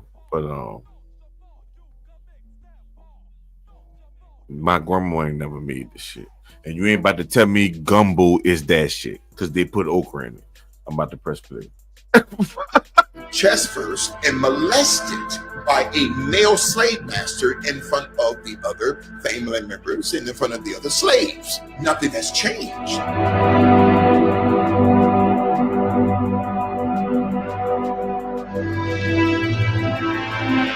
This counterfeit like LeBron James, who has that boule. Damn, I don't want to. Damn, I'm gonna keep calling. I have to call her back. I just want to talk about that for a second. How many people do y'all think? Well, I'm saying this, right? We just made it clear that the most famous people for things aren't the most talented people in things, right? Correct. So how you think they're getting these spots, man? Like, what's up with that? It's what it leads to this man believing in, what he believes in, bruh. You feel me? Like, that's what I was about to go into. Basically, it's like this is this is where these notions of these things, even if they deny what that man's saying, right? Even if they say they not doing that or whatever, like, just people don't believe that people would possibly do this, like. But then you Right. see him do weird shit online all the time for nothing. That's just like any artist, right? Just So think about it. Any artist don't put it together like any artist Yeah, go ahead. catalog, right? Let's talk about let's just we just having the discussion. Let's talk about the music part of it, right? Any artist now, producers is not out there. If y'all notice, they ain't out there complaining. But any artist, man, they taking them people's shit. Yeah, And it got a couple of them, but it's mostly the artists, like you're saying, because you remember they the last one to get the penny. So you absolutely right as far as the pyramid goes. right, and the And motherfuckers is it's dying. the Producers not dying. The artists is just dying. These people is dying. Their catalogs is coming up. They about to die. They going to jail. Why? can't be involved with that shit, boy. You just can't be involved with that life, bro. Like them, they do the DJ sets now. They do the clubs where it's just the DJ, and they back to that. Like it's getting back to that old art form.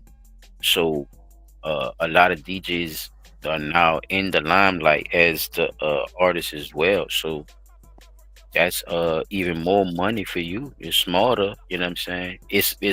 It's also more fame, the bigger your audience get, especially if you're into that emo shit, chop. Some of them goddamn audiences is fucking crazy, and they play that emo shit, techno Techno, yeah. music.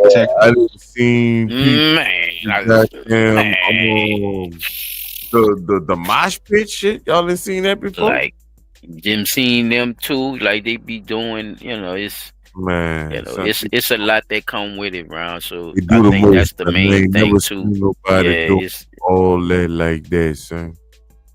Like that's just terrible, son. it's a lot. So like it's your boy, like with his, it gives people a better understanding of how you could actually look at this from a different point of view, or just from a farther look into it, about anything. Ain't nothing to go too deep into. If you're not into it, you can stay away from it. You ain't fucking with it, you don't fuck with it, none of that shit. Or if you're not even concerned about it, you wouldn't even, run past none of this shit. So, don't, take this to heart too much. Just take it with a grain of salt that, this information be out here, people, and you know, uh a lot of this shit does have its validity through them actually, guess what, y'all? Getting in sororities and shit. Yeah. Getting in the cults. Yeah. Getting in the goddamn societies. So if you go give people breadcrumbs to say that this was you know what I'm saying? Like don't do that neither then. Don't be up there playing for the clout because you get that fame. See? Right. So that it goes both ways. Celebrities. Stop all that fucking playing then. Stop doing the symbolism in your shit if you don't rep that shit. Stop wearing the crosses back upside down and all that shit if you're not satanic. Stop wearing fingernail polish and all that shit if you're not gothic or gay. Yeah. What are we doing? But don't want nobody to say nothing, chop. Y'all weird. Y'all in the cult. And you don't want to say it. Which one you want to do? It's called fame. Look at that shit. Fuck. I'm telling you, bro. And we try to put that shit in the casket, man. Because they got real artists out here that's like Chop was mentioning, that's talented and, you know, take the take the run of controlling all their money and their assets in their catalogs and everything and holding all that. Nipsey Hussle, I could think of right off the top of my brain for the last ones, was one of the ones that actually was talking about that and bragging on rappers, and they hated that shit, that he was actually saying that shit in the rap song. You say, I ain't nothing like you rap niggas. You know what I'm saying? On that song right there. Y'all go look it up. You see what I'm talking about. You say, I own my own shit. Yo, I own my own raps, nigga. Like that shit that's big talk. Not just talking to the audience, because usually that's what, rappers do. They talk down to their audience, but it's like he talked down to the rapper for the audience. And shit changed the game. Y'all saw how Nip was rising, man. That shit was crazy. So yeah, you seen a video with him, Diddy, Cassie, Lauren London on it when they was in the studio. He was playing the music for him. Everybody was clapping and shit. I guess he was just letting everybody hear his album was coming out and shit.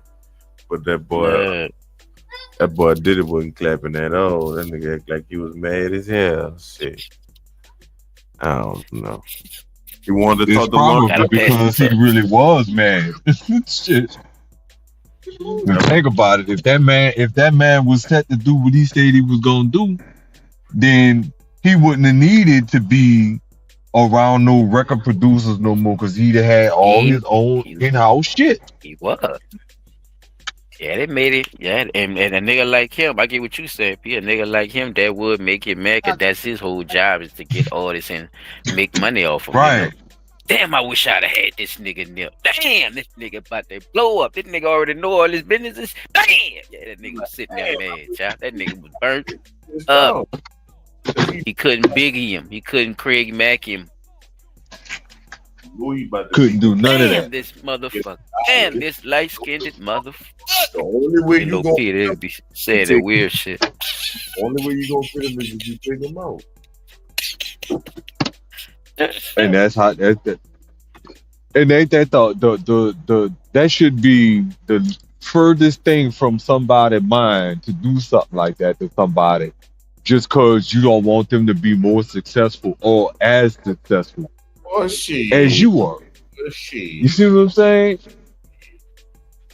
Like, I never understood. They talked about Diddy jealousy in this damn trial, so that's definitely a fact. I could agree to that. Like That's a jealous. And I'm gonna say this: that nigga jealousy is unrivaled at this point, because I don't think I've heard of nobody being that fucking jealous of nobody. Yes, he is. That man, son. Man, I'm not even about to.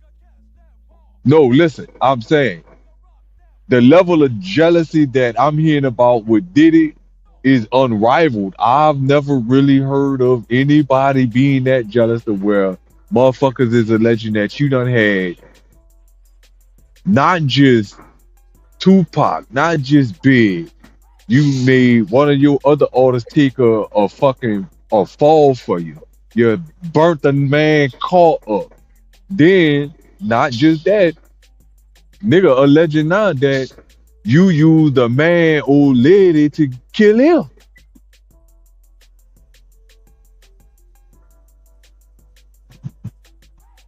And if you haven't heard about that, they saying that Lauren London might be under fire now for the actual killing of Nipsey Hussle, and that Diddy was the man behind the whole setup. Boy, get the fuck out Shit. of here. Man, Megan Thee Stallion didn't get shot in the foot for real. So what we talking about? Shit, you was bringing up random stuff. I thought I'd bring up some random jealousy too. You know? I just Who was she was saying jealous I've of. never heard of That bitch nobody lied fucking. on everybody. Just found out who did this shit. Like, they just said who did that. Like, what the fuck? You speak. Let me tell you something. I'm gonna find it. I'm gonna find it and I'm gonna send it to you. I would not give a fuck if You was jealous of. clip. It's a news clip he died? No. Oh, all right. Thank you. You talking about somebody saying that? That's somebody's theory. Well, he was tied to Lauren London at one point. Gotta think about it like that, bro. Well, I don't. That shit sounds stupid. The big U, the man, they say who did that. Who put the hit out on the dude? Come on, bro. He had a hit out on him. It had nothing to do with Lauren London.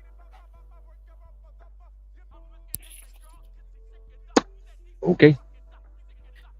That motherfucking Diddy trial of food, boy. You find out a lot. You learning a lot about that nigga, man. That nigga, you saw Kid Cudi chop?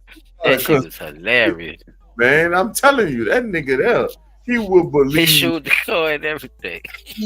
Not to jump off subject to you, He don't give a fuck. Oh, it was on the internet. I seen it. It was a post. Bitch, that don't make it that don't make it.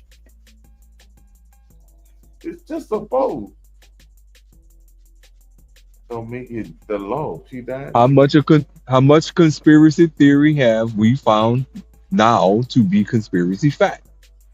Oh no, I'm not about to let you do that dumb shit. You find out that it's true. Nigga, you done said it. You done said it too. That we debunking shit. What? So I said what? We've been finding that conspiracy theories have been conspiracy facts. But you can't just say anything that's a conspiracy could be a fact. The reason we saying that is because shit like the moon landing and all that dumb shit that we really been finding out, that shit not true type shit. And people been bashed for saying that shit. You know, like the ice walls and all that stuff. All that stuff has been found to be facts. That shit you talking about is just somebody's theory. Somebody that just think she had something to do with it because that's the angle that they think. You see what I'm saying? And I'm not about to even acknowledge it and say that it might. Opinionated. Yeah, it's more opinionated, Pete, basically. You know what I'm saying? That's just somebody who it's not. Or they basically clickbaiting either one. Clickbait. You know, just gotta pay attention to how they saying it. Because if they're alleging that she did it or that she's doing that, then it definitely would be paperwork and stuff involved. I get it, but Cause she, you know, they is talking about her in the court. That's why I brought up the Diddy trial thing, because you know her name was mentioned and stuff like that, but it wasn't nothing really tied. She was hanging with Cassie, and I just seen the video they were talking in the studio together with Nipsey and shit. I'm telling you, like I guess they used to be hanging together, but I don't know. She was there. She definitely was there. I don't know. Yeah, Lauren London did business with Diddy and all kind of shit, like business ventures and all kind of shit. It was so, but I don't. Yeah. I don't know. I just don't think. Yeah. I mean, if it come out to be true, that I will formally apologize. But right now, hey man, that's look, he ain't. That's all I can ask. That's all I had. That's all I can ask. That's all I ask. Oh shit! It's bad. But all right, no, look, yeah, the food. I don't want to sidetrack the conversation too much, but the brulee thing, bro, you own point with that, bro, because a lot of these celebrities is involved in the brulee and all kind of occult organizations and all sorts of stuff.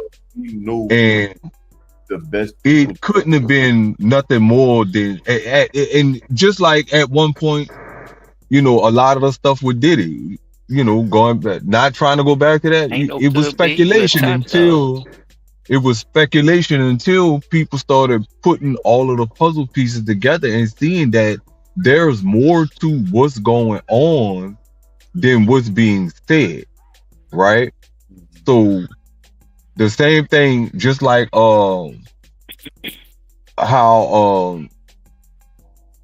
Steve Harvey's a Q Dog, Cedric the Entertainer, Q Dog, Shaq, I think Q Shaq Dog. Yeah, And I think Shaq done stepped in the bootleg. I think Steve Harvey was accepted too. I think they was. Him and Shaq. I think him and Shaq definitely. I think both of them was definitely Oh, accepted into. that shit like automatically, like or some shit. I don't know. I ain't trying to put them people in it like that. They might not be, but I think a well, Oh, lot no, they of definitely they rep their fraternities. I'm Job. telling They not you, playing. They I'm not telling you bullshit. that He Shaq, was ringing everything. Shaq, who come from LSU, pledged Q Star 5 And at both of them LSU. cute. Yep. I Cedric just the thought about that. You're Entertainer, right. Q Dog. Bill Bellamy, Q Dog. Ricky Smiley. Um, Yeah. Ricky Smiley, Q Dog. It's a lot of Who them. else It's I a lot of said? them. It's a lot of them. And Yeah.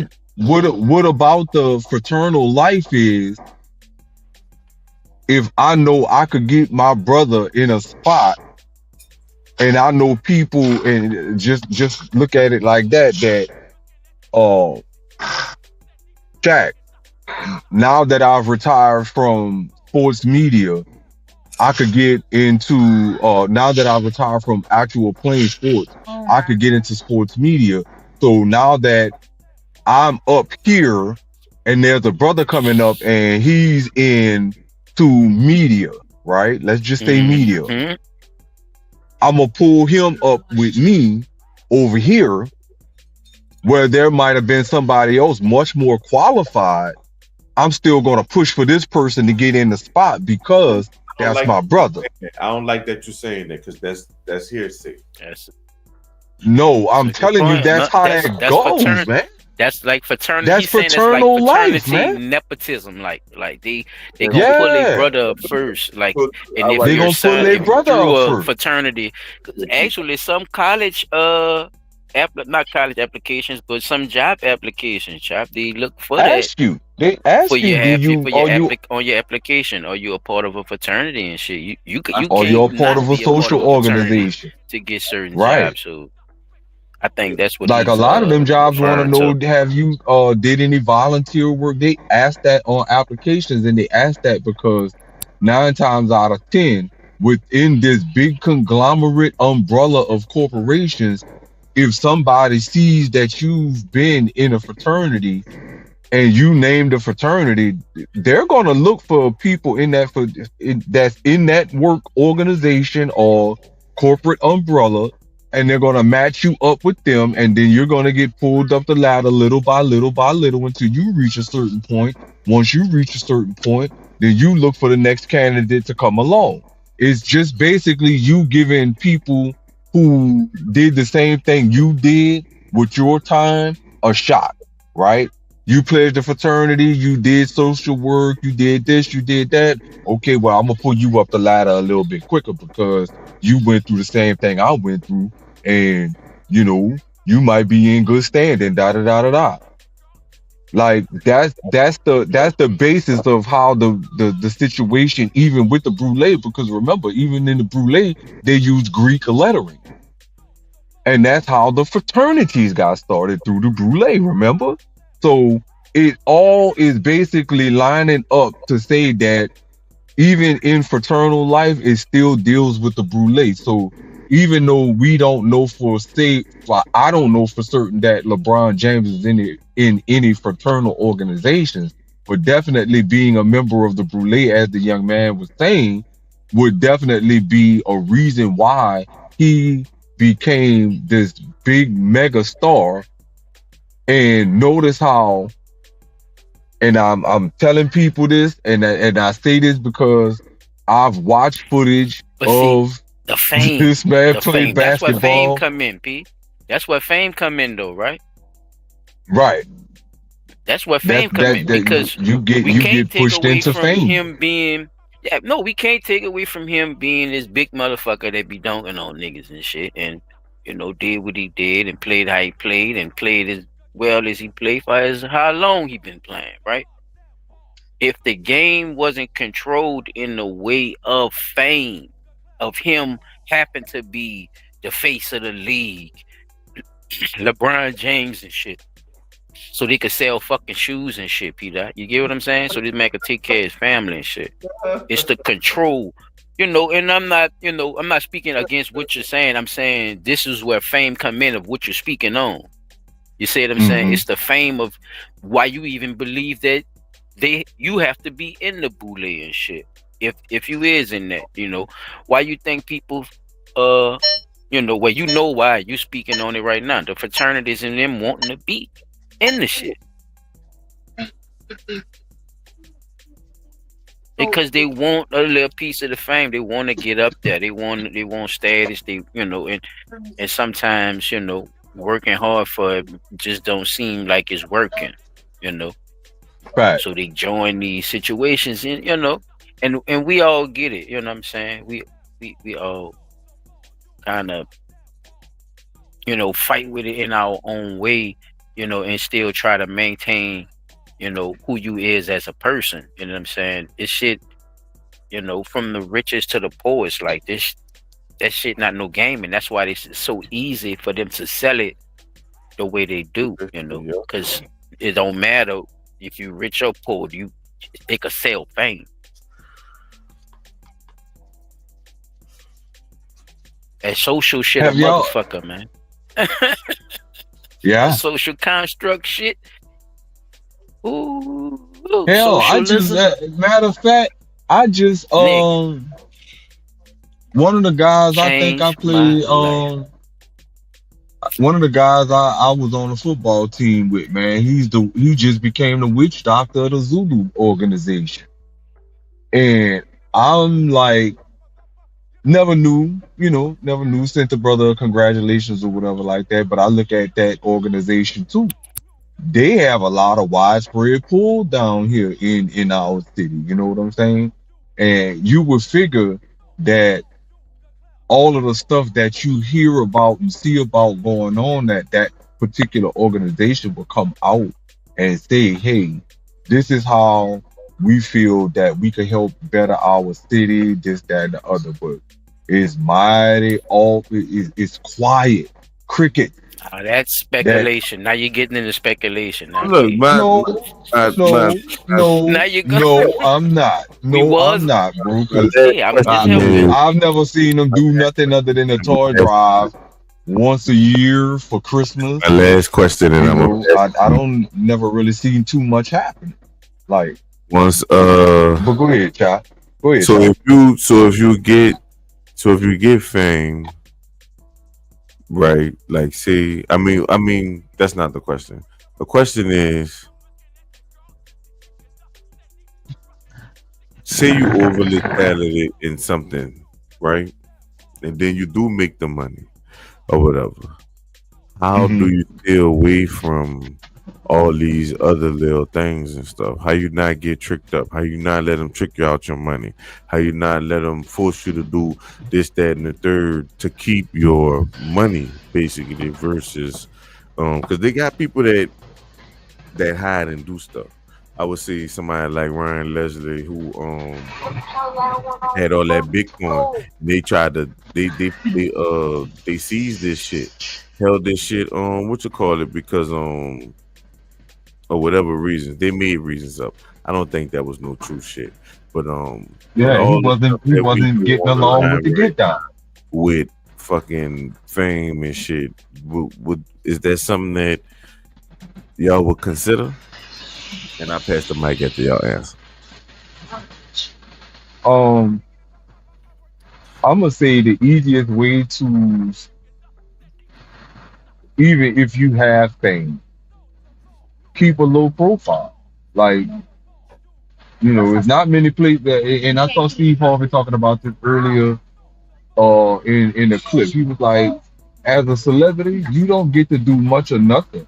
Like, you can't go nowhere without being seen. You can't enjoy a real family life outside or going to the mall just to do regular everyday mall shopping or grocery shopping and stuff like that. It's like it's difficult because y'all don't, the people or the people who are fans don't recognize that they have lives too, and that they want to just live their lives the way we live our lives. Like if we want to just get up and go to the mall, we could just get up and go to the mall. Nobody's gonna blink an eye at us. You know what I'm saying? Because we're not famous. But famous people, oh, soon as they find out I'm in the mall, oh, I got about 1,000 people asking me to take a picture. You know, stuff like that. So it's just basically, you know, keep a low profile. Even though now you've reached a certain level of celebrity status, there is no such thing as really keeping a low profile. You can't do it. But the best thing you can do to stay out of the limelight and like you say, with the other guy name or whatever that guy name was, I forgot what you said just that fast, but like, you know, try to not get involved in shit that you know eventually can be your downfall. You know, don't take those deals that come with the clause. Just that part, you know. That might be the only deal, brother. Then sometimes is that deal worth it? No, it's not. It's not. But after you, Right. So you gotta turn it That's for down. you to choose. See, that's for Right. you to Right, choose. that's for And you they'll to tell you your choose. damn Right. story. See that? And they'll tell you your story. So you know, that's good points, fellas. Well, when we I agree with a found lot you, of you that was shit. this. It's then after silent your turn, P. it go to Yeah, you you could go ahead, P. That, because I agree with a lot of the stuff. You know, that was a great point. I just wanted to add that little piece when he said that. and then silent after you because you know he next week. So you okay. After All silent, right. after you take the ring. All right, so I got a literally everything short, and it's just basically good talking points of stuff for us to. I guess these things that I'm gonna play is I'm pretty much sure we done already talked about it, but just to reiterate, and these are celebrities being talked to by other people, and at some point it's even a celebrity himself saying why he doesn't want to be a celebrity or why he didn't like even gaining the amount of fame that he gained, the downfall or the backlash that came with it on a personal level. So check this out, y'all. Being famous is, it must be very difficult to distinguish between people wanting something from you and people enjoying your company and liking you. And it might even be difficult for them to distinguish between those things, because fame is a very difficult thing to deal with, even as an onlooker. Yeah, my video froze up at that point, but and it actually ended at that. Like he said, it's a very difficult thing as a celebrity to know whether people actually like you and enjoy your company, or do they just want something from you, right? So after a while, you can't distinguish which is which anymore, because if I say no to this autograph, will you hate me? If I say no to coming to be a face for this promotional party that you want to throw, would I be made the bad guy because I say no? I you know, that's not my cup of tea. I you know, it'd be best if you found somebody else, right? Would that make, and that's only because the fan base that likes me that much would come to this party that you want to throw only because you mentioned maybe I could get him in here and he'll be a good, even if he come in just for an hour, right? Do you think that it is what the man was saying, that it becomes challenging to distinguish whether someone really likes you like that? Do they want something from you? Because how do you know now? Right? So give me y'all thoughts on that right quick. And I'll move on to the next one.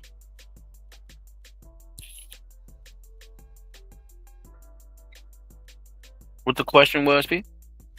So the question is, do you think that as a celebrity, like you know, put yourself in a celebrity's shoes for a second, and just say you've been a brief question. a brief second. But say you've been a celebrity for like 10 years though, right?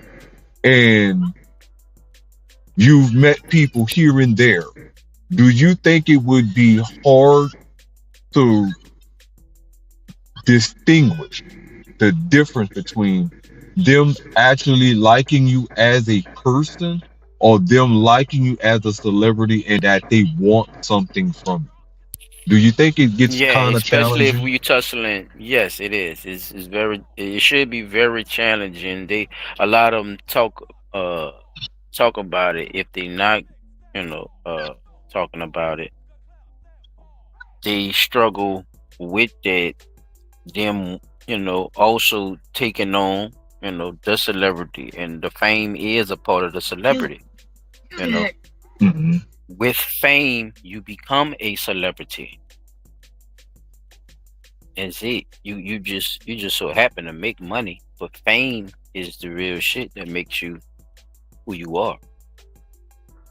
People have to know that. People have to get that part of it. It's what makes them money. So selling you is the money, right? So selling you is considered fame. And through fame, you become a celebrity. You are a celebrity through the fame. So it's tied in with that. So at the same time, this is basically what you're doing. You're struggling and you're becoming a different personality. A lot of them talk about that as well. They have to create this other person to differentiate when to shut that shit off. They still want to have regular relationship with regular people they've been knowing before the fame. Some Zambi, even the Las Vegas lights and all that shit, right? The whole theme of that situation, the showgirls, it's the lights, camera, action, the entertainment, the whole reason these motherfuckers said, "Hey, I want that picture to move." Think they'll pay for it? Cartoons. The concept of cartoons is the creation of actual motion pictures and movies. So just look at it from that perspective. You could see why it would be a lucrative thing, knowing that people are so interested in being accepted by people through socialism. How powerful it is and how lucrative it is. It's fucking crazy, Pete. It's a $1 trillion business. Yeah, it ain't $1 trillion. I'm talking about over the board, everything. Everything over the board. So it's a slippery slope. So people, definitely warns people about it, and they, like I say, if they're not talking about it, you also hear celebrities who also talk about that same situation with struggling with being who they are as a person, as if they're not, it is. Okay. What say you, Chop? It's just me and you. Oh, it's just me and you? Oh, okay. I thought Chop was still in. I'm gonna go on to the next one, man. This is gonna be real quick. This one's coming from Trevor Noah, and he's giving his take on why he, I guess you could say, regretted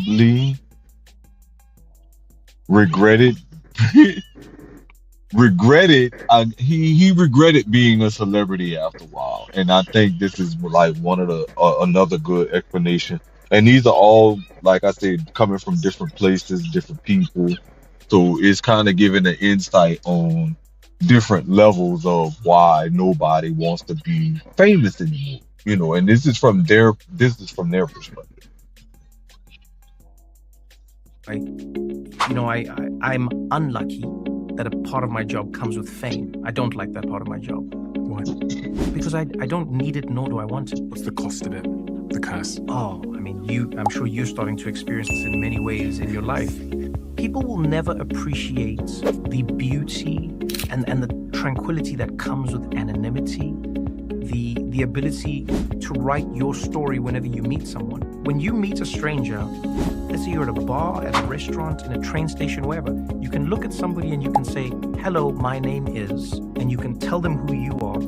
And what we never seem to realize as people is every time we meet a new person, we are writing our story from the beginning and from that moment in time. I often. All right. That's one of the other ones. What you got, Solid? Because I'm gonna be honest with you, that one was a very good insight for me, and I'll tell you why after you tell me what you got. No, go ahead. I'd rather you break it down for me. All right, so for me, saying about that, after because I could take after anything I from it. I don't want to go sideways. well, okay, so after I heard him, and I played it back for myself a couple of times just to make sure I wasn't tripping on what I heard him say, right? So he's right to a certain point. Like, you get to write the story of your life based on being unknown. Because how do I get to know you as a person if I'm already widely known and people know pretty much, oh, he likes this color, he likes this, he likes this, he likes this. I don't get to tell you that, right? I'll put it in like my bio or whatever like that, but that doesn't necessarily mean that I don't want to tell you personally, right? I want to be able to walk up to random people. Hey, how you doing? My name's Paul. How you doing? You having a good day today? Care to join me for a couple a good cold drink? Let's go get a snowball. You know, this is if you meet another female, by the way. You know, but I've met people, bro, and it just be like, we'll be sitting outside. Like, I'll be somewhere smoking a cigarette. And somebody will walk up to me and strike up a conversation. Or I might hear somebody say something. And I'll be like, you know what? I never thought about it. You know, I'll let them know. Look, I wasn't trying to listen to your conversation, but I heard it. And I never thought about it like that. That was something funny.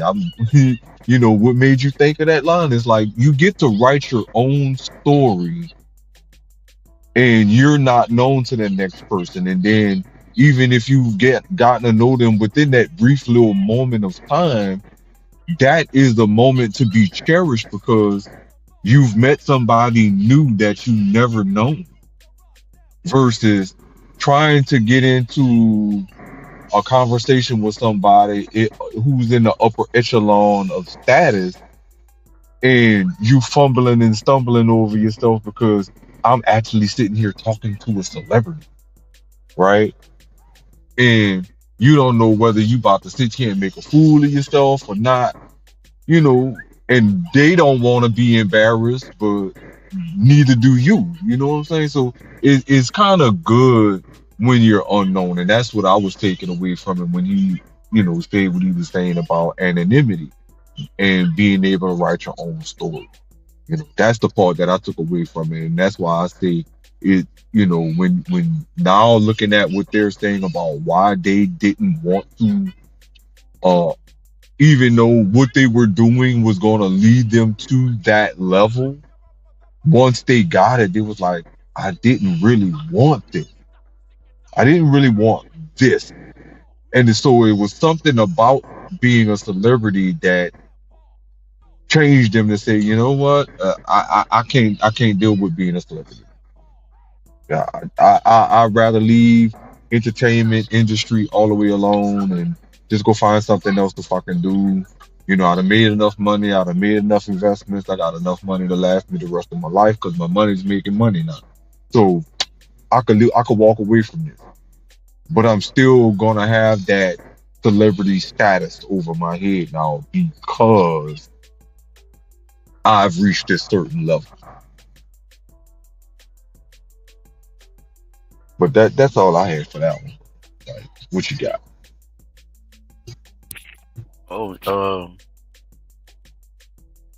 yeah, that was a lot. That was you had a whole story with it. Look, too, you had a you took us there on a date and everything. It was wonderful. It was a beautiful moment in time.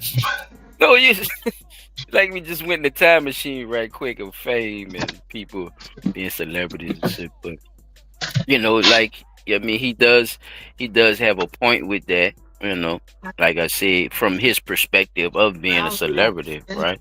So you know, I think the person from the outside looking in is the one who gets the slack a lot of the time. You know, these type of people, they get with the machine and they block people from warning them about the shit and blame them for things too. You know, Right. that same machine turns them into monsters, and then they want somebody to love them.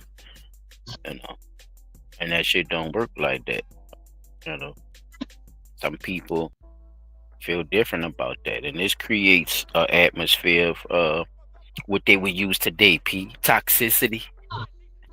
Mm-hmm.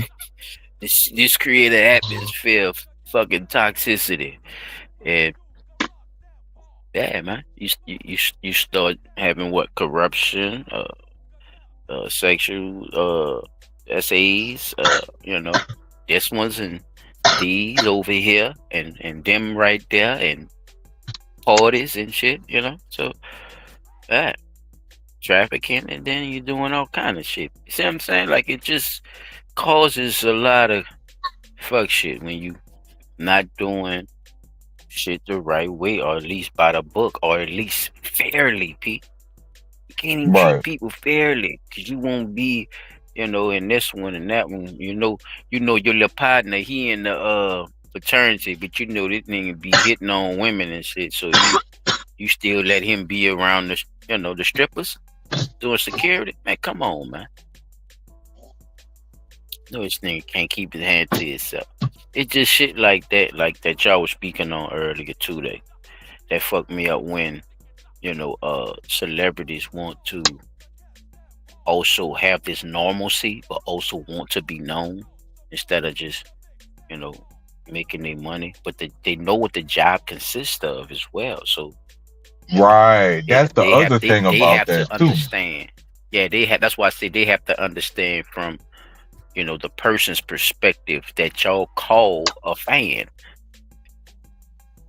Ain't that crazy? And you know what fan is short for?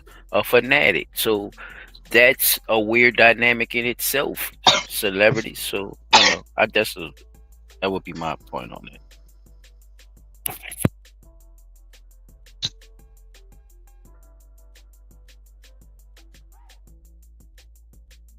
Whoa, what up, Cop Season? Long time no see, brother. I don't know if you can hear us. He must be trying to get his audio together right quick. But okay, so I'm gonna go ahead, get on to this last video, and then I'm gonna pass the torch after that. And this one is from Ben Affleck, and another celebrity saying or giving uh his reasons for not liking being a celebrity or being famous anymore. So check this out. Built to be famous. I don't like it, you can keep it. I really have not gotten any benefit from it other than, I've gotten out of some speeding tickets and some restaurant reservations, and I don't wait in line at Disneyland. And I have no judgment around this. A lot of performers, kind of inherently, because nobody wants to play to an empty house, right? They want to have that attention. So attention, people often conflate it with narcissism and solipsism and self-absorption. It's not really. What it is I'm somebody who wants to express something to people very profoundly, to all people there to respond to that. And so celebrity itself, the attention in and of itself is not valuable to me personally at all. I'm shy, I don't want to tell people things. I've been criticized so often in my life and mischaracterized and misquoted and characterized in a way that makes me feel uncomfortable. And maybe sometimes it was fair and I just didn't want to accept it. And sometimes it wasn't fair. And the truth is, even when they write something good, I just think like, oh, I don't want to talk about this. I do not even love being here. So what I'd like to be able to do is my job and not have to do that celebrity part.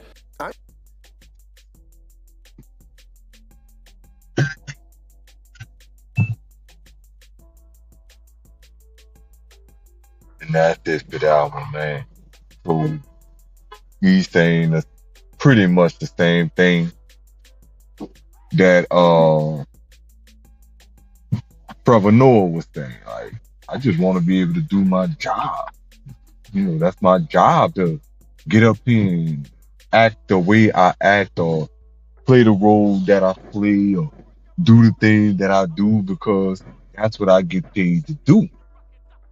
I didn't ask for this extra stuff. Like, you want an autograph? I don't want to give you an autograph. I don't want to be bothered right now. I just want to be by myself. Leave me alone. Like, I guess people, and like you say, Silent, we forget that word means fanatic. We forget that there are fanatics in the world, and they will do and say whatever they gotta do to get that autograph, or to get that picture with you, or whatever they need to do to get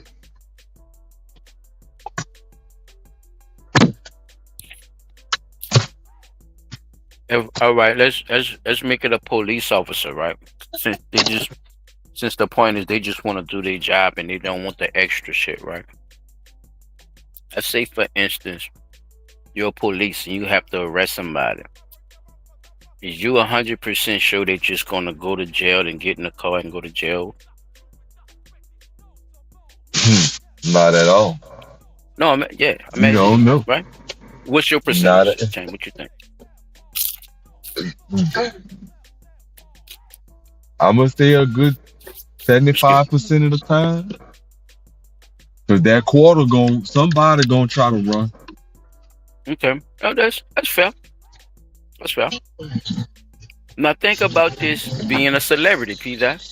Right? Your job is to, what do you say? He want to express something to a lot of people, right? Which means what? You're projecting your voice for a lot of attention, correct? Correct. So that you gotta take what come with it. That's all my point there. You can't scream, "Oh, I'm shy" and all this shit. Okay, well, Ron, you probably shouldn't be an actor then, because actors demand attention. This is why these people make the money. Remember, we just talked about that. Oh, jeez. These people run to religions to try to get their mind back from that shit, just because of the reasons they thought they want to be in it and decide to get into it. It's causing trauma and depression in their life that they don't want. That's what he's really telling you. Right. He said, "I'm shy, bro. I don't be wanting with you, bro. You is Johnny Cage. What are you talking about? You supposed to be on some Johnny shit. Am I lying? Come on, Pete. You hear Johnny talking that shy shit? Johnny Cage is signing autographs and whooping ass, man. That's a celebrity. That is the epitome of a celebrity, round. They want the limelight. That's what they want. You see what I'm saying? You can't want both of them, bruh, and then scream that shit to this newer generation. That is destroying them children because they think that shit real, P. It's crossing the lines of actual reality. And them Right. niggas down bad for pushing that Scientology bullshit.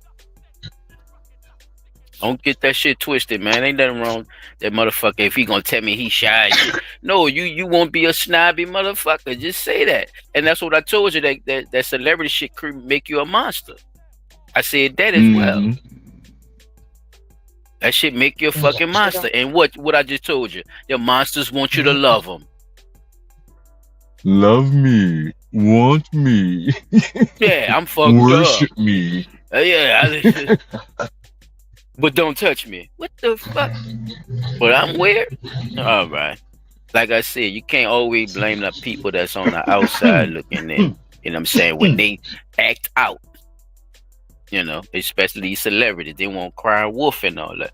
Yeah, I'm listening to you, Round, but you gotta accept the reality of why that's happening. You see what I'm saying, P?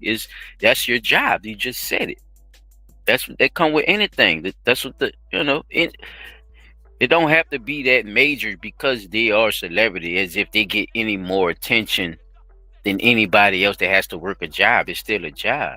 So if your job is a part of that, the lady who do the well with Shamu and shit. The lady who do the well shit. She got an audience. She gets to see millions of fucking people with her coming to see that goddamn well. Right. You think she going through some shit? You think that lady probably got a fucking baby daddy or something pissing her off or something? Or got a bad ass kid or something? She ain't ask for all that. She just won't do her shit with the well. You see what I'm saying, P? You never get the whale to do some stunts and go gotta home. take what come with the job, and a lot of times it be bullshit, bro. A lot of times it just be bullshit, bro. And you either gonna change it up or you gonna deal with it, bro. One thing you can't do is sit there and whine about it. Especially being a motherfucking celebrity, if you gonna take on a persona of the shit and take advantage of all the free shit they give you. Right. That's because you get more than access than money, and sometimes that be better than money. First preference on everything. First preference on clothes. First preference in the restaurant. You go to amusement park, you ain't even gotta wait in the line. Come on, jump in the front of the line, man. Like, I just want to be a normal person. Nah, I don't hear that normal person shit. How you doing, sir? What you need? The strawberry? You want the strawberries with your granola for right quick? We gonna have somebody send you some. Man, I'm telling you, full accommodations, nigga. Once they recognize you, it's a wrap on you, bro. Come on, you can forget it. Yeah. You on TV, so it's a way to carry yourself too. Look, MJ had to hide. MJ used to put on disguises and shit. That nigga used to change his teeth and everything.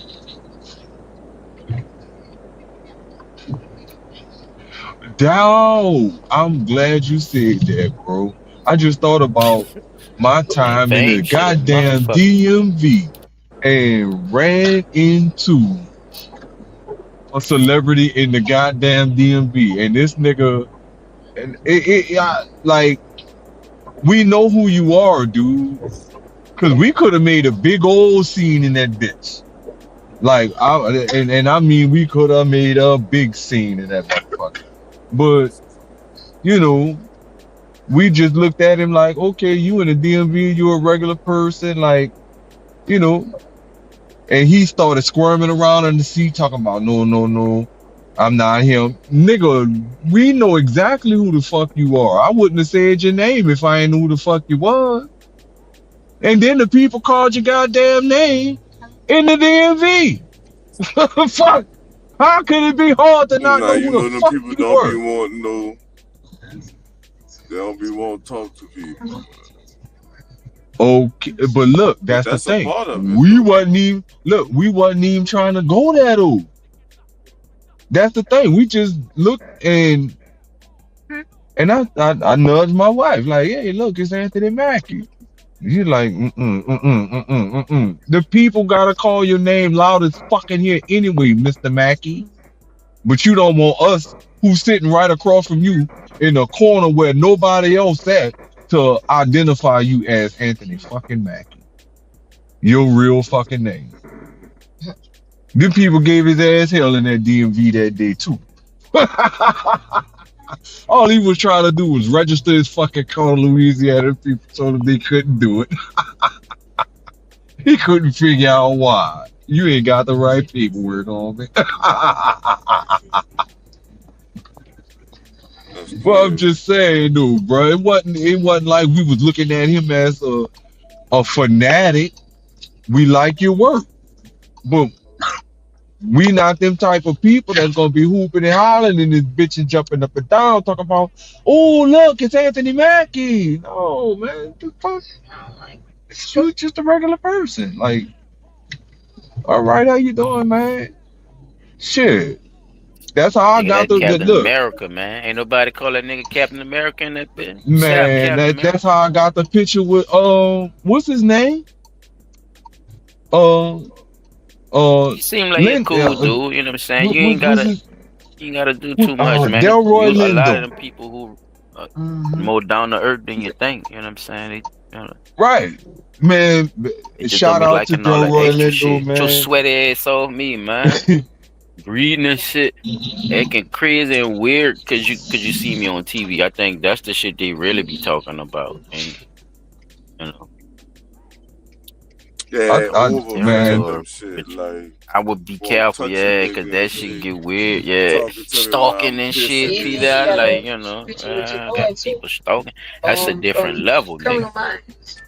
Obsession and shit. Talking to me while Your I'm boss from Joe Dirt. peeing. Reed. Like, I met a lot. Say, bro, I met some cool celebrities too.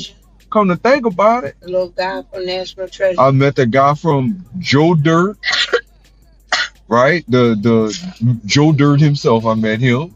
I met the guy who plays Reed in Criminal Minds. I met Delroy Lindo from Romeo Must Die. Romeo Must Die. Like, yeah, and all three of them was cool as fuck. That happened to you, boy. Anthony Mackie. Chilling, man. I'm about to come back. I just had to make sure them bitches was open. Oh yeah, I'm about to go clock in and come back. Yeah.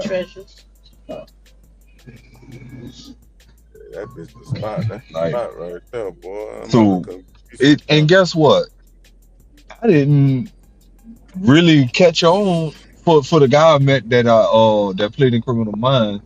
Me and him was walking down the street having a whole conversation until I really looked at his face and thought about it. Like, hold up, you played Reed on Criminal Minds? He said, yeah, man. He's so cool, and it was fun. Like, he was a real down to earth person. Like, he didn't feel no type of way about nothing. He stood there, had a conversation with us, took a couple of pictures with some other people that came by. And it wasn't like that was a stressful situation to him. You see what I'm saying? Even though it could have been, I don't know. You know, I don't want to speculate and say what the stressful situation for. It's dark at night. You walking through the fucking French Quarter and somebody just holler nice shirt, and you like, it was fun though, bro. So, you know, that's just one side of it. I don't know what he's going, you know, what he go through in his personal life. So he might not want to be a celebrity. I don't know. But I know these guys that I just played up on the screen, they are definitely telling us that that level of stardom that they've reached, and it becomes problematic for them because they don't want it no more. But Silent, Ain't like that what you Silent said, was gonna talk about? yeah, what I'm saying, that's what Silent was just saying, though. Like, them dudes say they don't want it no more, but at the same time, like Silent pointed out, you can't sit there and say you didn't want this, knowing what the job was that you were there to do. It comes with the job. I gotta get your face off me.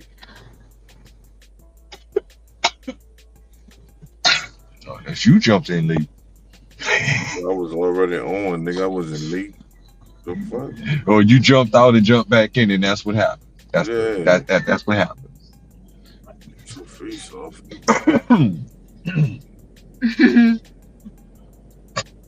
Oh, fuck, I don't even know which one is which no more. Oh wait, I see. Can I change your picture? Nope. It's not gonna let me change your picture. I ain't gonna be up there long. Did you see any of the videos that I had put up, Chop? No, I didn't. I had completely. I was gonna wait till I got to work, but I said I forgot I could jump right in. So I just jumped right in. Well, I had passed it to silence, so if you need to see any one of the videos, I catch it on replay. Okay. Pretty much sound like you was talking about people not wanting to be famous no more. Pretty much. The drawbacks from it, like what they were saying, why they didn't want to be celebrities no more.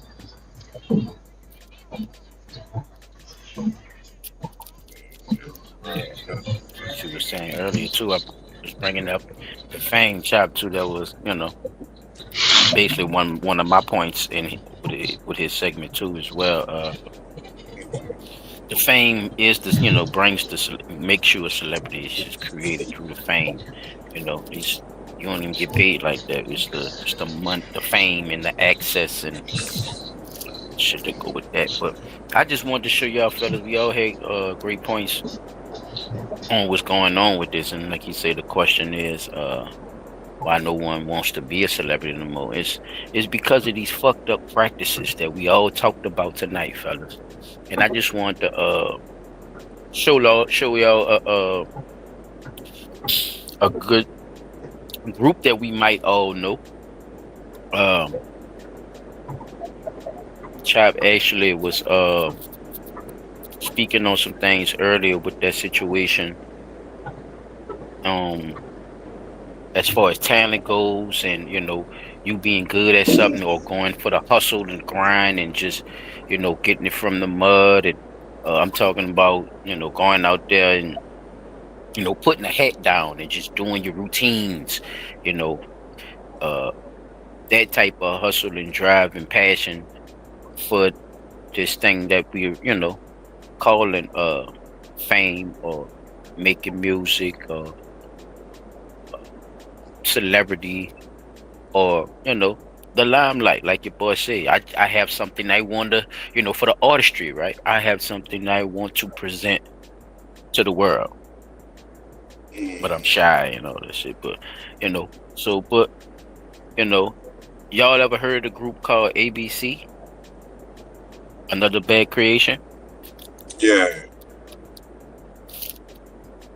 I heard of them. Little early '90s music group. I used to play some of these songs. Well, they had definitely an interesting story, fellas, and I just want to present some of the stuff that I found that somebody was kind of talking about it briefly. I knew it would be just a good spot just to catch y'all up on what's going, and y'all could just look at some of the signs. This actually a spin on my end too for you too, Chap, because it's actually not going to be pinpointing really too much of nothing. The story is going to be very monotone. Is straight to the point of what actually happened. But you're going to hear certain things that's going to connect what we all talked about tonight, fellas. And it's going to pause on them certain things. So y'all just check out, just sit back and check out the story, because they're going to go from the beginning to the end. And y'all just let me know when y'all, just let me know when y'all just jump in when it stops and y'all got something to say. Okay.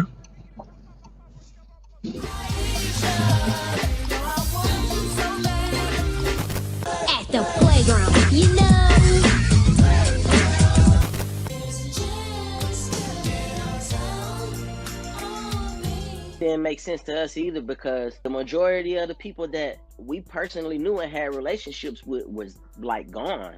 They were gone. Let's be honest. If you were a preteen in the early 90s, you probably had a Excuse the crush on at least commercials, too. one of these guys. They were Excuse the young, commercials, cool, fella. and had just enough swagger to make grown men jealous. But were they really another bad creation or another big catastrophe? These kids weren't exactly groomed for fame. They were just a bunch of neighborhood kids, literally the new kids on the block who had just Another moved in big and had no catastrophe. friends. So what did they do? They turned the sidewalks into their own little concert stage, dancing for spare that cool? change just so they could buy candy from the corner store. One day, fate. How will you use your Expo Wet Erase marker? Right? Wet wipe. Repeat. Just so they could buy candy from the corner store. One day, fate, or maybe just good timing, stepped in. They were doing their usual sidewalk show when they caught the attention of a woman at a local beauty shop. She wasn't just impressed, she was invested. So much so that she called up her brother Kevin Wales to come check them out.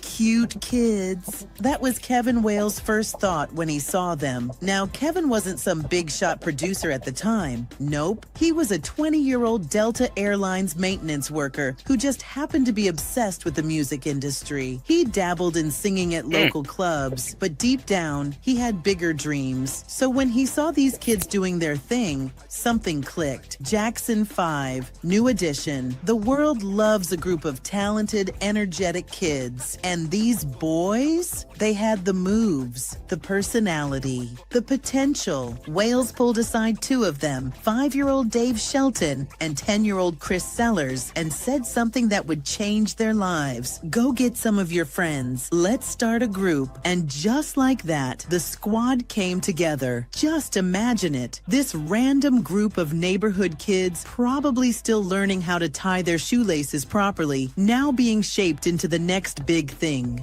And here's the wild part. Kevin actually believed they could make it, and he wasn't the only one. Because soon enough, Michael Bivens would take notice. It didn't take long for these kids to prove they were more than just a cute sidewalk act. Within 6 weeks, yes, 6, they were tearing up talent competitions all over Georgia, snatching trophies and turning heads. The world didn't know it yet, but another bad creation was coming. The final lineup, a mix of friends, cousins, and brothers, all with a knack for dancing, rapping, and looking way too cool for their age. David Lil Dave Shelton, the baby of the group, born November 11th, 1982, in Boston, Massachusetts. Romel Roro Chapman, born June 15th, 1978, in Atlanta, Georgia. Christopher Chris Sellers, Roro's cousin, born October 19th, 1978, in Cleveland, Ohio. Demetrius Red Pugh, born September 23rd, 1979, in Atlanta. Marlis Mark Pugh, Red's younger brother, born April 15th, 1982, and Adrian G.A., General Austin Witcher, born September 7th, 1978. With a solid crew assembled and talent to back it up, What a ABC name. was ready to take off. But there was one big problem. Yes, Kevin.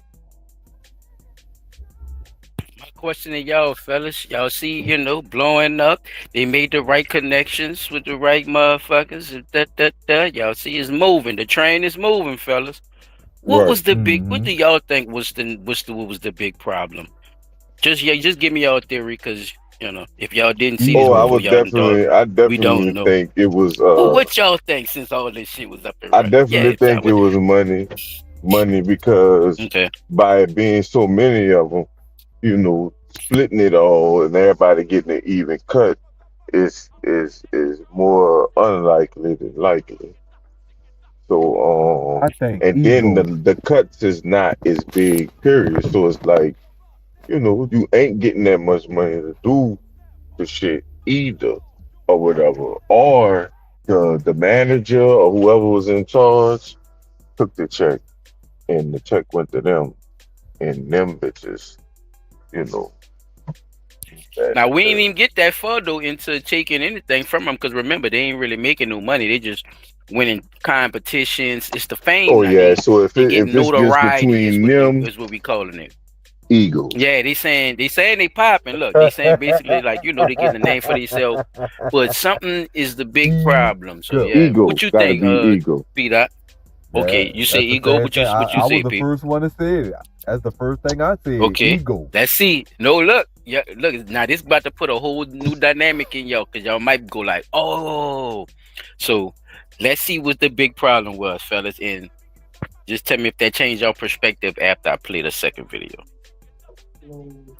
With a solid crew assembled and talent to back it up, ABC was ready to take off. But there was one big problem. Yes, Kevin Wales had big plans, but first, he had to face his toughest challenge yet, the parents. Now, imagine some random 20-year-old guy from the neighborhood knocking on your door, talking about making your kid famous. Sounds sketchy, right? Well, ABC's parents thought so too.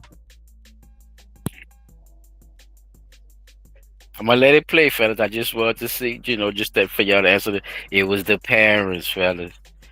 The big problem was the parents. The one parents big had the biggest roadblock that needed to pushback be cleared about first. this nigga because it was happening fast. So they was concerned, and that was, the big thing. So I'm gonna let it finish playing, do y'all. With a solid crew assembled and talent to back it up, ABC was ready to take off. But there was one big problem. Yes, Kevin Wales had big plans, but first, he had to face his toughest challenge yet, the parents. Now, imagine some random 20-year-old guy from the neighborhood knocking on your door, talking about making your kid famous. Sounds sketchy, right? Well, ABC's parents thought so too. Wales could tell they weren't buying it. Their faces said it all. Why should we trust you? What do you really want with our kids? And honestly, who could blame them? The neighborhood they lived in wasn't exactly the safest. Guys Wales' age were either caught up in the streets or looking for quick hustles. To them, he could have been just another guy with a get-rich-quick scheme. But Wales wasn't backing down. He knew their fears were valid because the industry was a dangerous place, especially for young black kids. He knew they were worried about their boys losing out on a normal childhood, being taken advantage of, or worse, ending up another tragic story. So after plenty of convincing, reassuring, and proving he wasn't about to ruin their lives, he finally got the green light. They don't give ABC enough credit for what they did for Atlanta. As I look at your hat, my thing was to put kids on BET. There was no kids on TV. And just... Do you know the U.S. solar company's nasty What a little dumbass secret? commercial It turns on. out that if you live Y'all in heard that, Louisiana, huh? they have Ain't to no give you kids solar. on TV. And just in time, too, because go. ABC had a golden ticket waiting for them. Sometimes all you need is the right person in your corner. And for ABC, that person was none other than Ralph Tresvant. Yes, that Ralph Tresvant from New Edition. Turns out Lil Dave Shelton wasn't just a talented kid. He was Ralph Tresvant's nephew. And at the time, Ralph had just launched his solo career under MCA Records. Now, let's be real. Having a famous uncle doesn't guarantee success. Plenty of celebrity relatives out here struggling. But in this case, it worked because through Ralph, ABC landed the connection that would change everything. Wales now had a clear path to a record deal. Everything and we talking ABC about, was fellas. about to go from local talent show champs to actual stars. You know someone believes in you when they're willing to put their entire livelihood on the line. That's exactly what Kevin Wales did for ABC. The moment Ralph Tresvant gave him the green light and invited the boys out to LA, Wales didn't hesitate. He quit his steady job at the airline, emptied out his savings, and booked that flight. No backup plan, no safety net, just pure blind faith that these 6 kids would make it big. Either this was the smartest move of his life or a setup for the world's saddest I lost it all story. Spoiler alert, it was the best decision he ever made. Once in LA, the boys recorded a demo tape in Ralph's home studio, and that tape ended up in the hands of the Michael Bivins. Now, Bivins was no stranger to spotting talent. He had already turned New Edition's breakup into his own success with Belle Biv DeVoe, and he had a good ear for what was next. The moment he heard ABC's demo, he knew knew he had something special. So what did he do? He personally introduced the boys to Motown Records president Gerald Busby. That's right, Motown, the same label that gave us the Jackson 5, the same Motown that turned young, talented kids into superstars. Busby didn't need much convincing. ABC had the energy, the look, and most importantly, the sound that could bring a fresh wave of young fans into R&B. Just like that, the deal was sealed.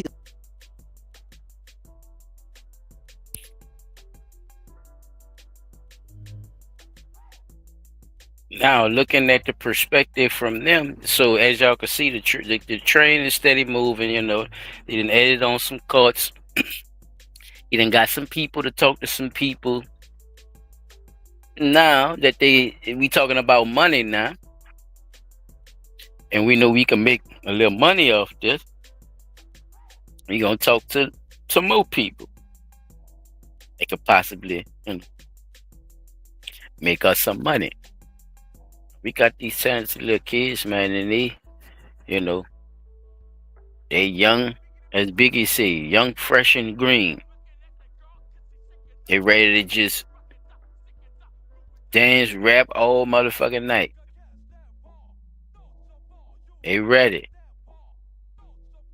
Now we need that new, fresh target audience, fellas. So if y'all got anything y'all want to see on that one, well, if I had any questions for y'all on that one, I would ask what y'all think is the fresh target audience. Oh, the fresh target audience was preteen and teenage girls. What you say, Them Chuck? girls used to be in a fan club. The fan club used to be big. So I would have to great agree points, fella. with that. Great 'cause, points, you know, fellas. fan club Let's used see. to be huge. Yeah, I don't want to hold y'all, you know, not to rush nobody, but let's see. That's why I want to play a little trivia game more than, you know what I'm saying? Y'all just, you know, going straight for the perspective. Here we go. Busby didn't need much convincing. ABC had the energy, the look, and most importantly, the sound that could bring a fresh wave of young fans into R&B. Just like that, the deal was sealed, and ABC was officially part of music history. The ink wasn't even dry on their contract before Motown rushed them into the studio. They had something special, something that, fresh. And when their debut single Isha dropped, Wasn't even it was dry. game What does over. that mean? Middle school girls everywhere lost their minds. Every girl named Isha, And people still and wasn't trust making me, money. there were plenty, thought these kids were serenading them. And the song's hook was so catchy, it practically glued itself to your brain. Also, the music video, pure 90s gold. 6 kids in oversized coats and hats, looking like a squad of thugged out Paddington bears. Seriously, why did we let kids dress like that? Then came Playground, another smash that, let's be honest, had some of the most questionable rap lyrics ever. But hey, they were kids. Still, it was infectious, and both songs dominated radio stations and MTV's R&B rotations. Yeah, By y'all the was time right, their fellas. album Coolin' at the Playground You Know hit shelves on February 11th, 1991, it was already on its way to platinum status. Not bad for a group of kids who started here off come the dancing bullshit, for yo. spare change.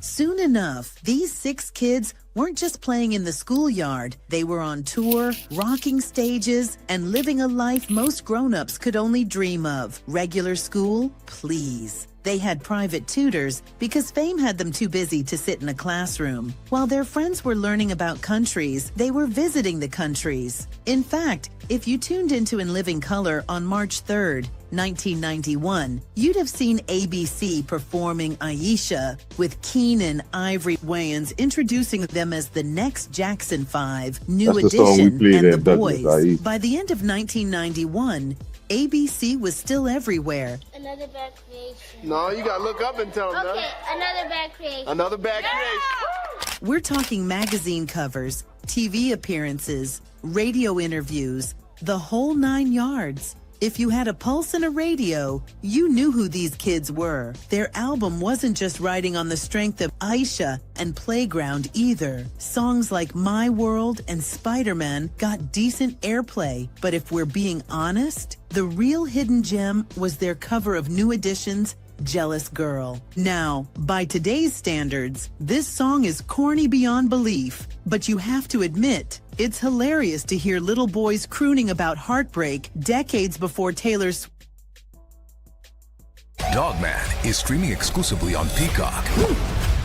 Why? Sorry, because fellas. Peacock is the home.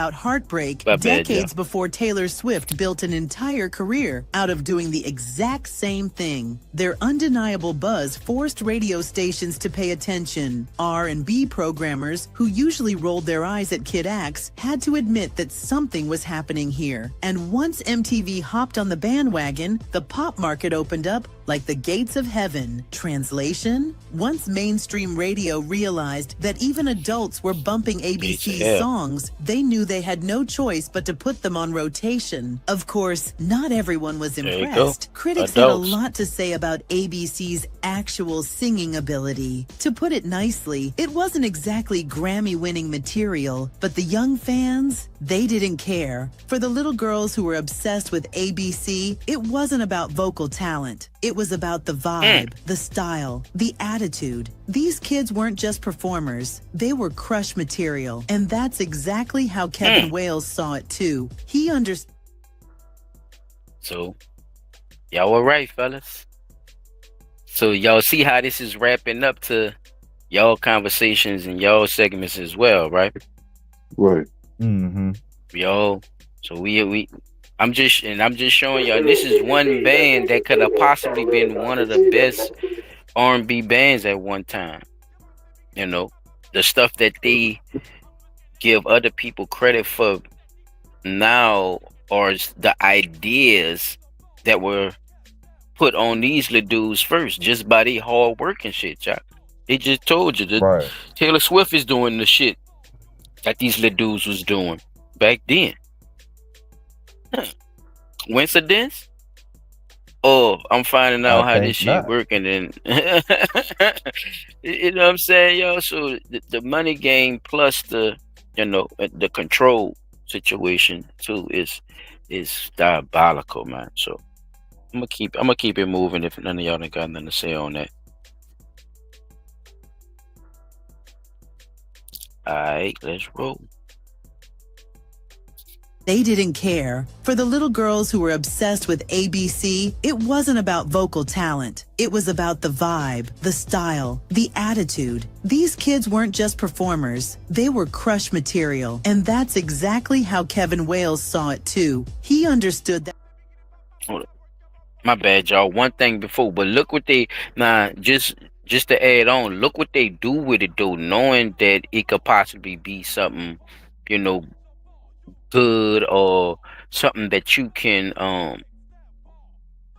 profit off of without fairly, profit off it fairly and look at it from all perspectives, because you don't keep it's not about you keeping the little kids, the little children, it's about them growing as artists if you're looking at it from an artistry standpoint.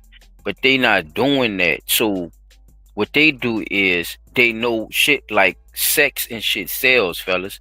So this is what they push on the little boys instead of looking at it like a art or accepting them or appreciating them for their fucking hard work and shit like Chop was talking about. And learning that they want the limelight. They understand that they good. They just little kids. They don't, you say little children, they don't know about the money situation and all that. They know y'all gonna get them to see more people and go out and buy their mama a house, all the regular shit a little poor kid won't. This is this part, the manipulation or the tactics y'all use to try to keep them relevant or to destroy the career. That would be my question for for this next one after this one. Y'all check it out.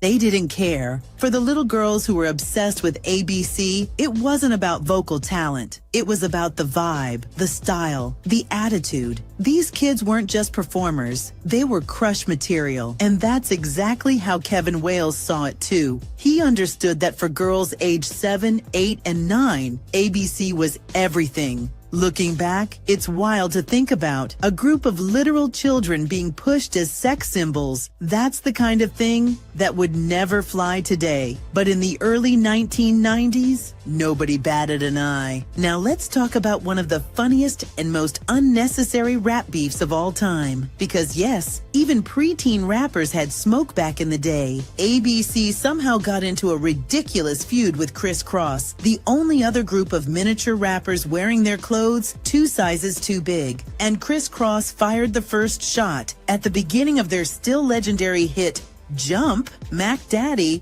threw in a little jab. In case you didn't get that, they said, "Don't try to compare us to another bad little fad." Now, was that aimed at ABC? Absolutely. Did it turn into an all-out battle? Nope. Nothing happened. Just some baby-sized tension in oversized jeans. But as we all know, what goes up in the music industry always comes crashing back down. At the height of their fame, ABC even made their only movie appearance in The Meteor Man, a 1993 superhero comedy packed with cameos from other musicians. And because it was the 90s and fashion choices were wild, they decided to dye their hair blonde for the role. Yup, the same look they flexed in the music video for the East Coast Family's one and only collective track, 1 to 4 All for One. But by 1993, the magic started wearing off. Their second album, It Ain't What You Wear, It's How You Play It, which, what does that even mean?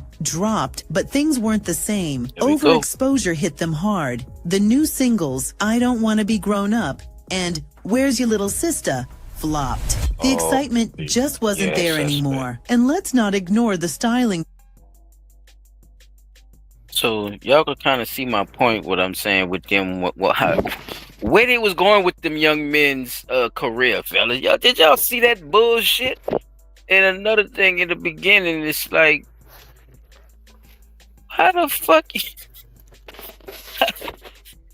bruh? Like how y'all do how y'all do that to them little dudes, bruh? They tell me, how did that make sense?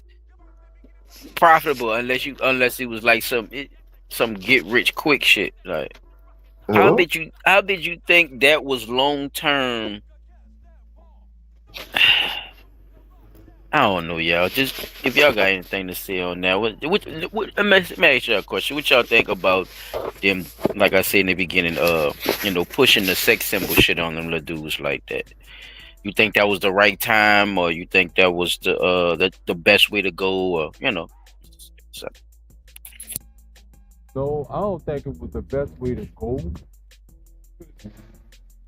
It definitely was too soon for them to be known as sex symbols.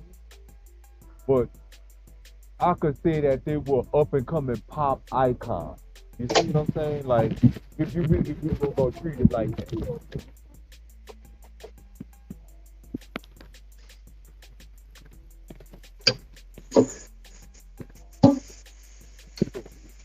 Okay, Chop, what you got for me? I can't definitely say that. Straight. Yeah, I was trying to. I couldn't hear what you said. I seen your bubble moving, so I figured it had to be something on my side. I just heard the ass Okay. and Oh, the you what ain't. T-Dot said. Did you did you see the video, or you couldn't hear the video? The video, yeah, I think I did see. There was no, Okay. I don't remember that thing. Okay, they was basically going through their career and was showing how they was actually trying different ideas out on the boys, because they was basically saying like they didn't which way to go, because they was changing and all this shit like this. So their great idea was to use these suggestive album covers and album names and raunchy them up and make them more, as they would say, sexy and shit like this. Yeah. Knowing that they still had, knowing, they're still underage as well, and underage fans and stuff like that, basically. So they just kind of just basically tank their career. And I was just asking y'all, basically, did that look like a get rich quick thing, or was that did that look like that was a good idea for something long term for them to go that route, or was it too early or whatever? Because they showed some of the album covers, and one of the album covers names was what's your sister name, where your sister at, or some shit. Man, stop And, it's playing. an all three. Where your little sister at? That was the name of the album cover at the bottom. So, and it got them suggestively dressed in some stripper clothes and shit, got the little dudes. So, because at first, like I said, they came out as little raunchy kids from the street. They was rough around the edges, baggy jeans, the sweats, the backwards hats. It's like they started putting the dudes in costumes and shit, and trying to doll it up for some reason, and it wasn't working for them. Like they felt like they didn't know which direction they were going in, but they just remembered they had the big buzz and they signed them in. So to me, it just seemed like they were playing a lot of games when it came down to the money, like y'all brought up earlier. That's a lot of people to split a lot of money between. And I'm not saying that the boys had any friction with each other. They probably was cool. It's the motherfuckers around them and the people who put them in. They be looking at their cut too. They know it's more heads, the lower their cut is too. That's why when y'all see a lot of these groups, who, or when they was doing the group thing, it would be somebody that venture off and do something on their own. It's been going on for a minute. The music industry been doing that tactic for a long time. Especially when there was groups of us coming out there and making that money. So I'm gonna go into my last one, and that we could wrap it up, fellas. All right.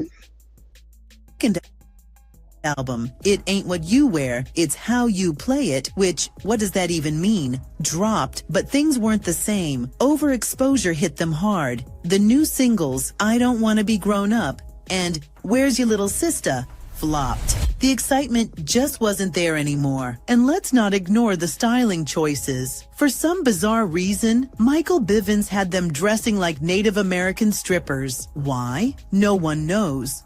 But we do know that the album tanked, and before they could course correct, it was too late. ABC's downfall wasn't just about bad outfits and weaker songs. Motown was changing, management wasn't in sync, and the label didn't know what to do with them. The boys had zero control over their music or direction. They were kids, and with no real say in their career, they got lost in the industry shuffle. By the mid-90s, ABC had quietly faded into the background, and the saddest part was they had no money to show for it. Now, we do not know whose fault that was, but when asked if there was anything he would have done differently, here's what Roe had to say. Yep, it happened. Believe it or not, ABC did attempt a reunion in 2006. They put out the Grady Baby compilation EP, featuring tracks from the original members. But if you blinked, you probably missed it. The project came and went without much buzz. That said, credit where it's due. The guys actually stepped up their singing and performing.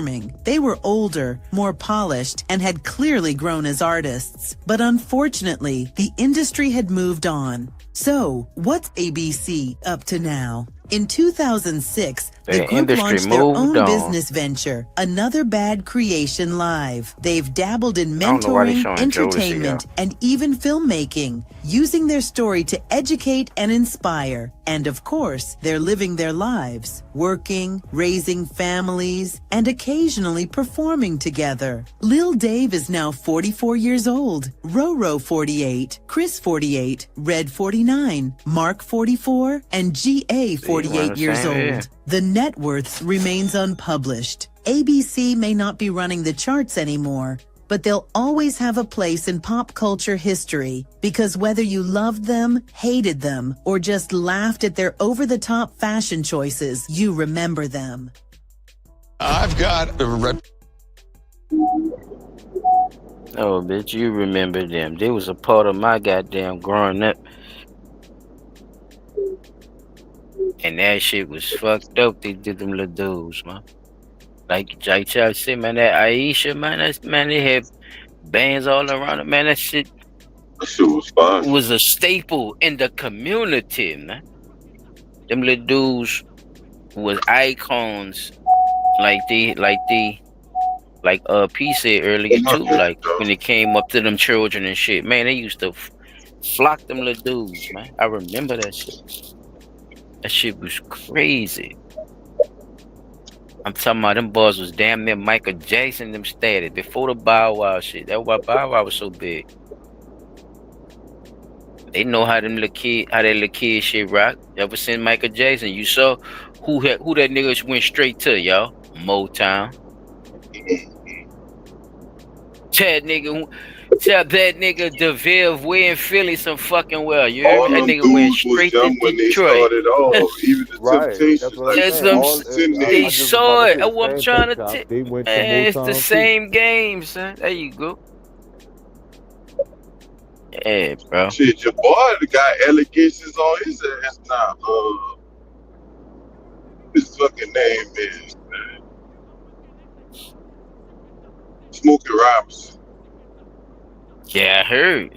And that nigga countersuing their ass too. I heard that shit the other day. I said, dang. It's about to Like, get what the real. fuck? That man probably couldn't even Get stand real up and fell on somebody. Ooh, yeah, Chap, I heard that too, bro. Hey man, it's definitely you know a thing where we looking at fame from a perspective of how we saw it. You know what I'm saying? And these kids don't look at us that shit. These children don't look at that shit like that in that way. I think the form has changed. It's like giving it another name. It's called an influencer and shit. Right? That's the new fame, yo. Influencer and shit. You do the extras. This is who getting the gigs, like Chat was saying, that the rappers was getting, and the actors, influencers and stuff. So yeah, is fame dead? Nah, it ain't dead. It's a zombie. We just don't know how to kill it. So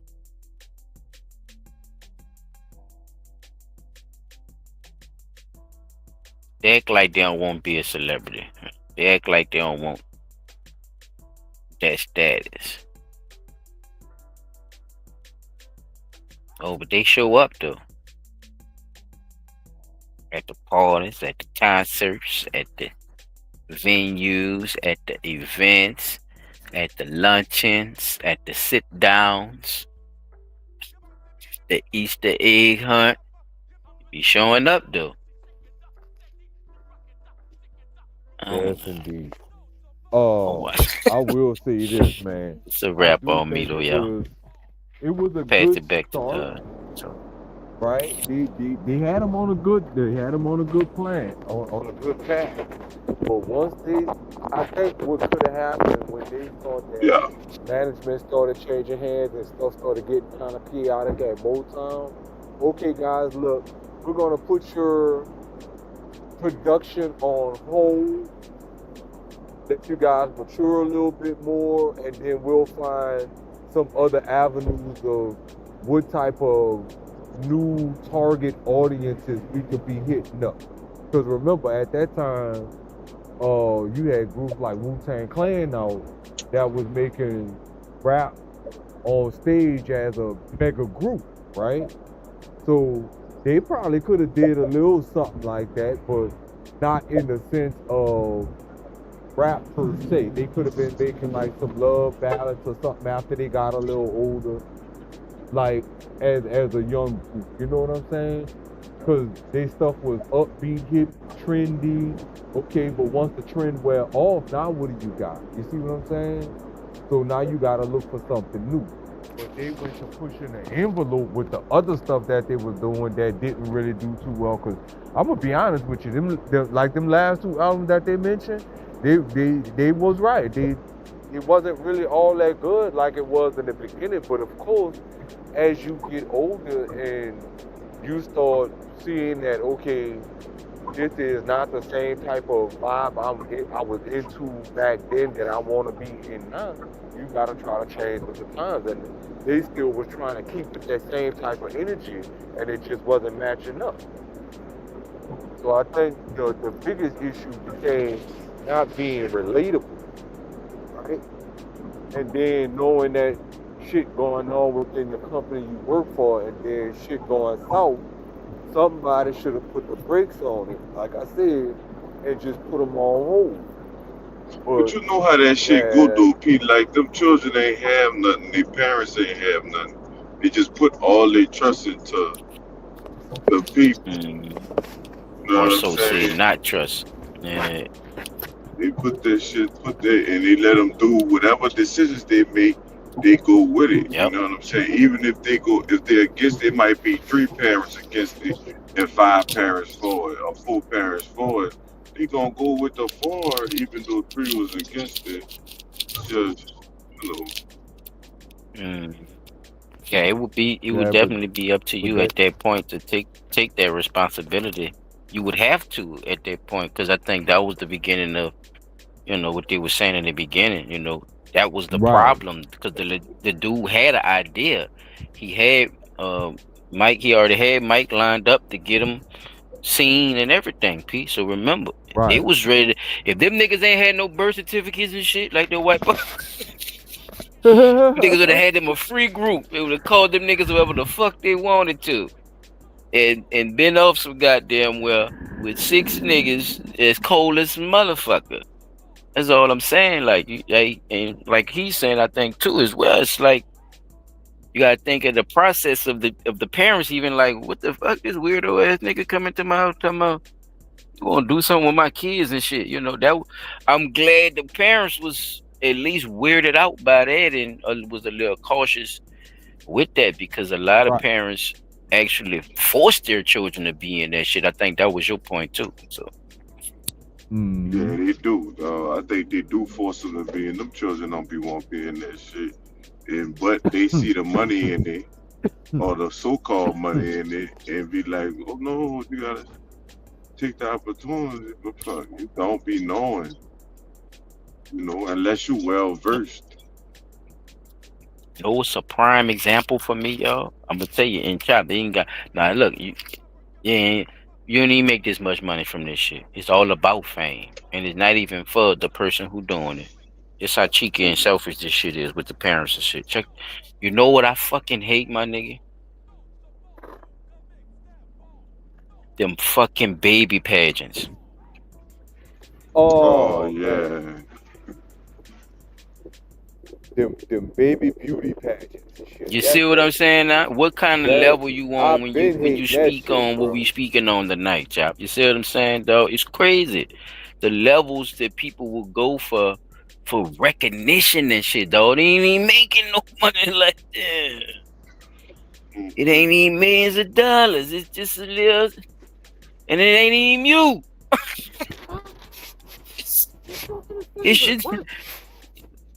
It's your child. You putting fake teeth and hair and everything on her. Man, that shit go crazy though, bro. You know. But yeah, it's sad, bro. You can end it off, bro, whenever you're ready. Yeah, man. I just I was thinking about it. It was one of them topics I was thinking about because everything been coming up lately. That's just been the whole thing. Like, fuck, is fame even worth it, man? Like, as much shit as they got going on, why do you even still want to be famous? You know what I'm saying? And you can make that money and not even have to fucking deal with the fame part of it if you know what you're doing. But like I said, son, I'm just glad we can talk about it or whatever. Everybody that's gonna catch it on the playback here, me, y'all. Y'all think, catch it, y'all comment, share, subscribe, get that shit out there or whatever. But that's a wrap for us tonight, people. This is Blood Talk Nola, and we out this motherfucker, man. I am one of y'all hosts, Chop Tracks, and I am out the building. Pete got on the spot. Yeah, Holla at y'all later. Bro. Sunshine 17 going, son. Yes, sir. Peace, y'all.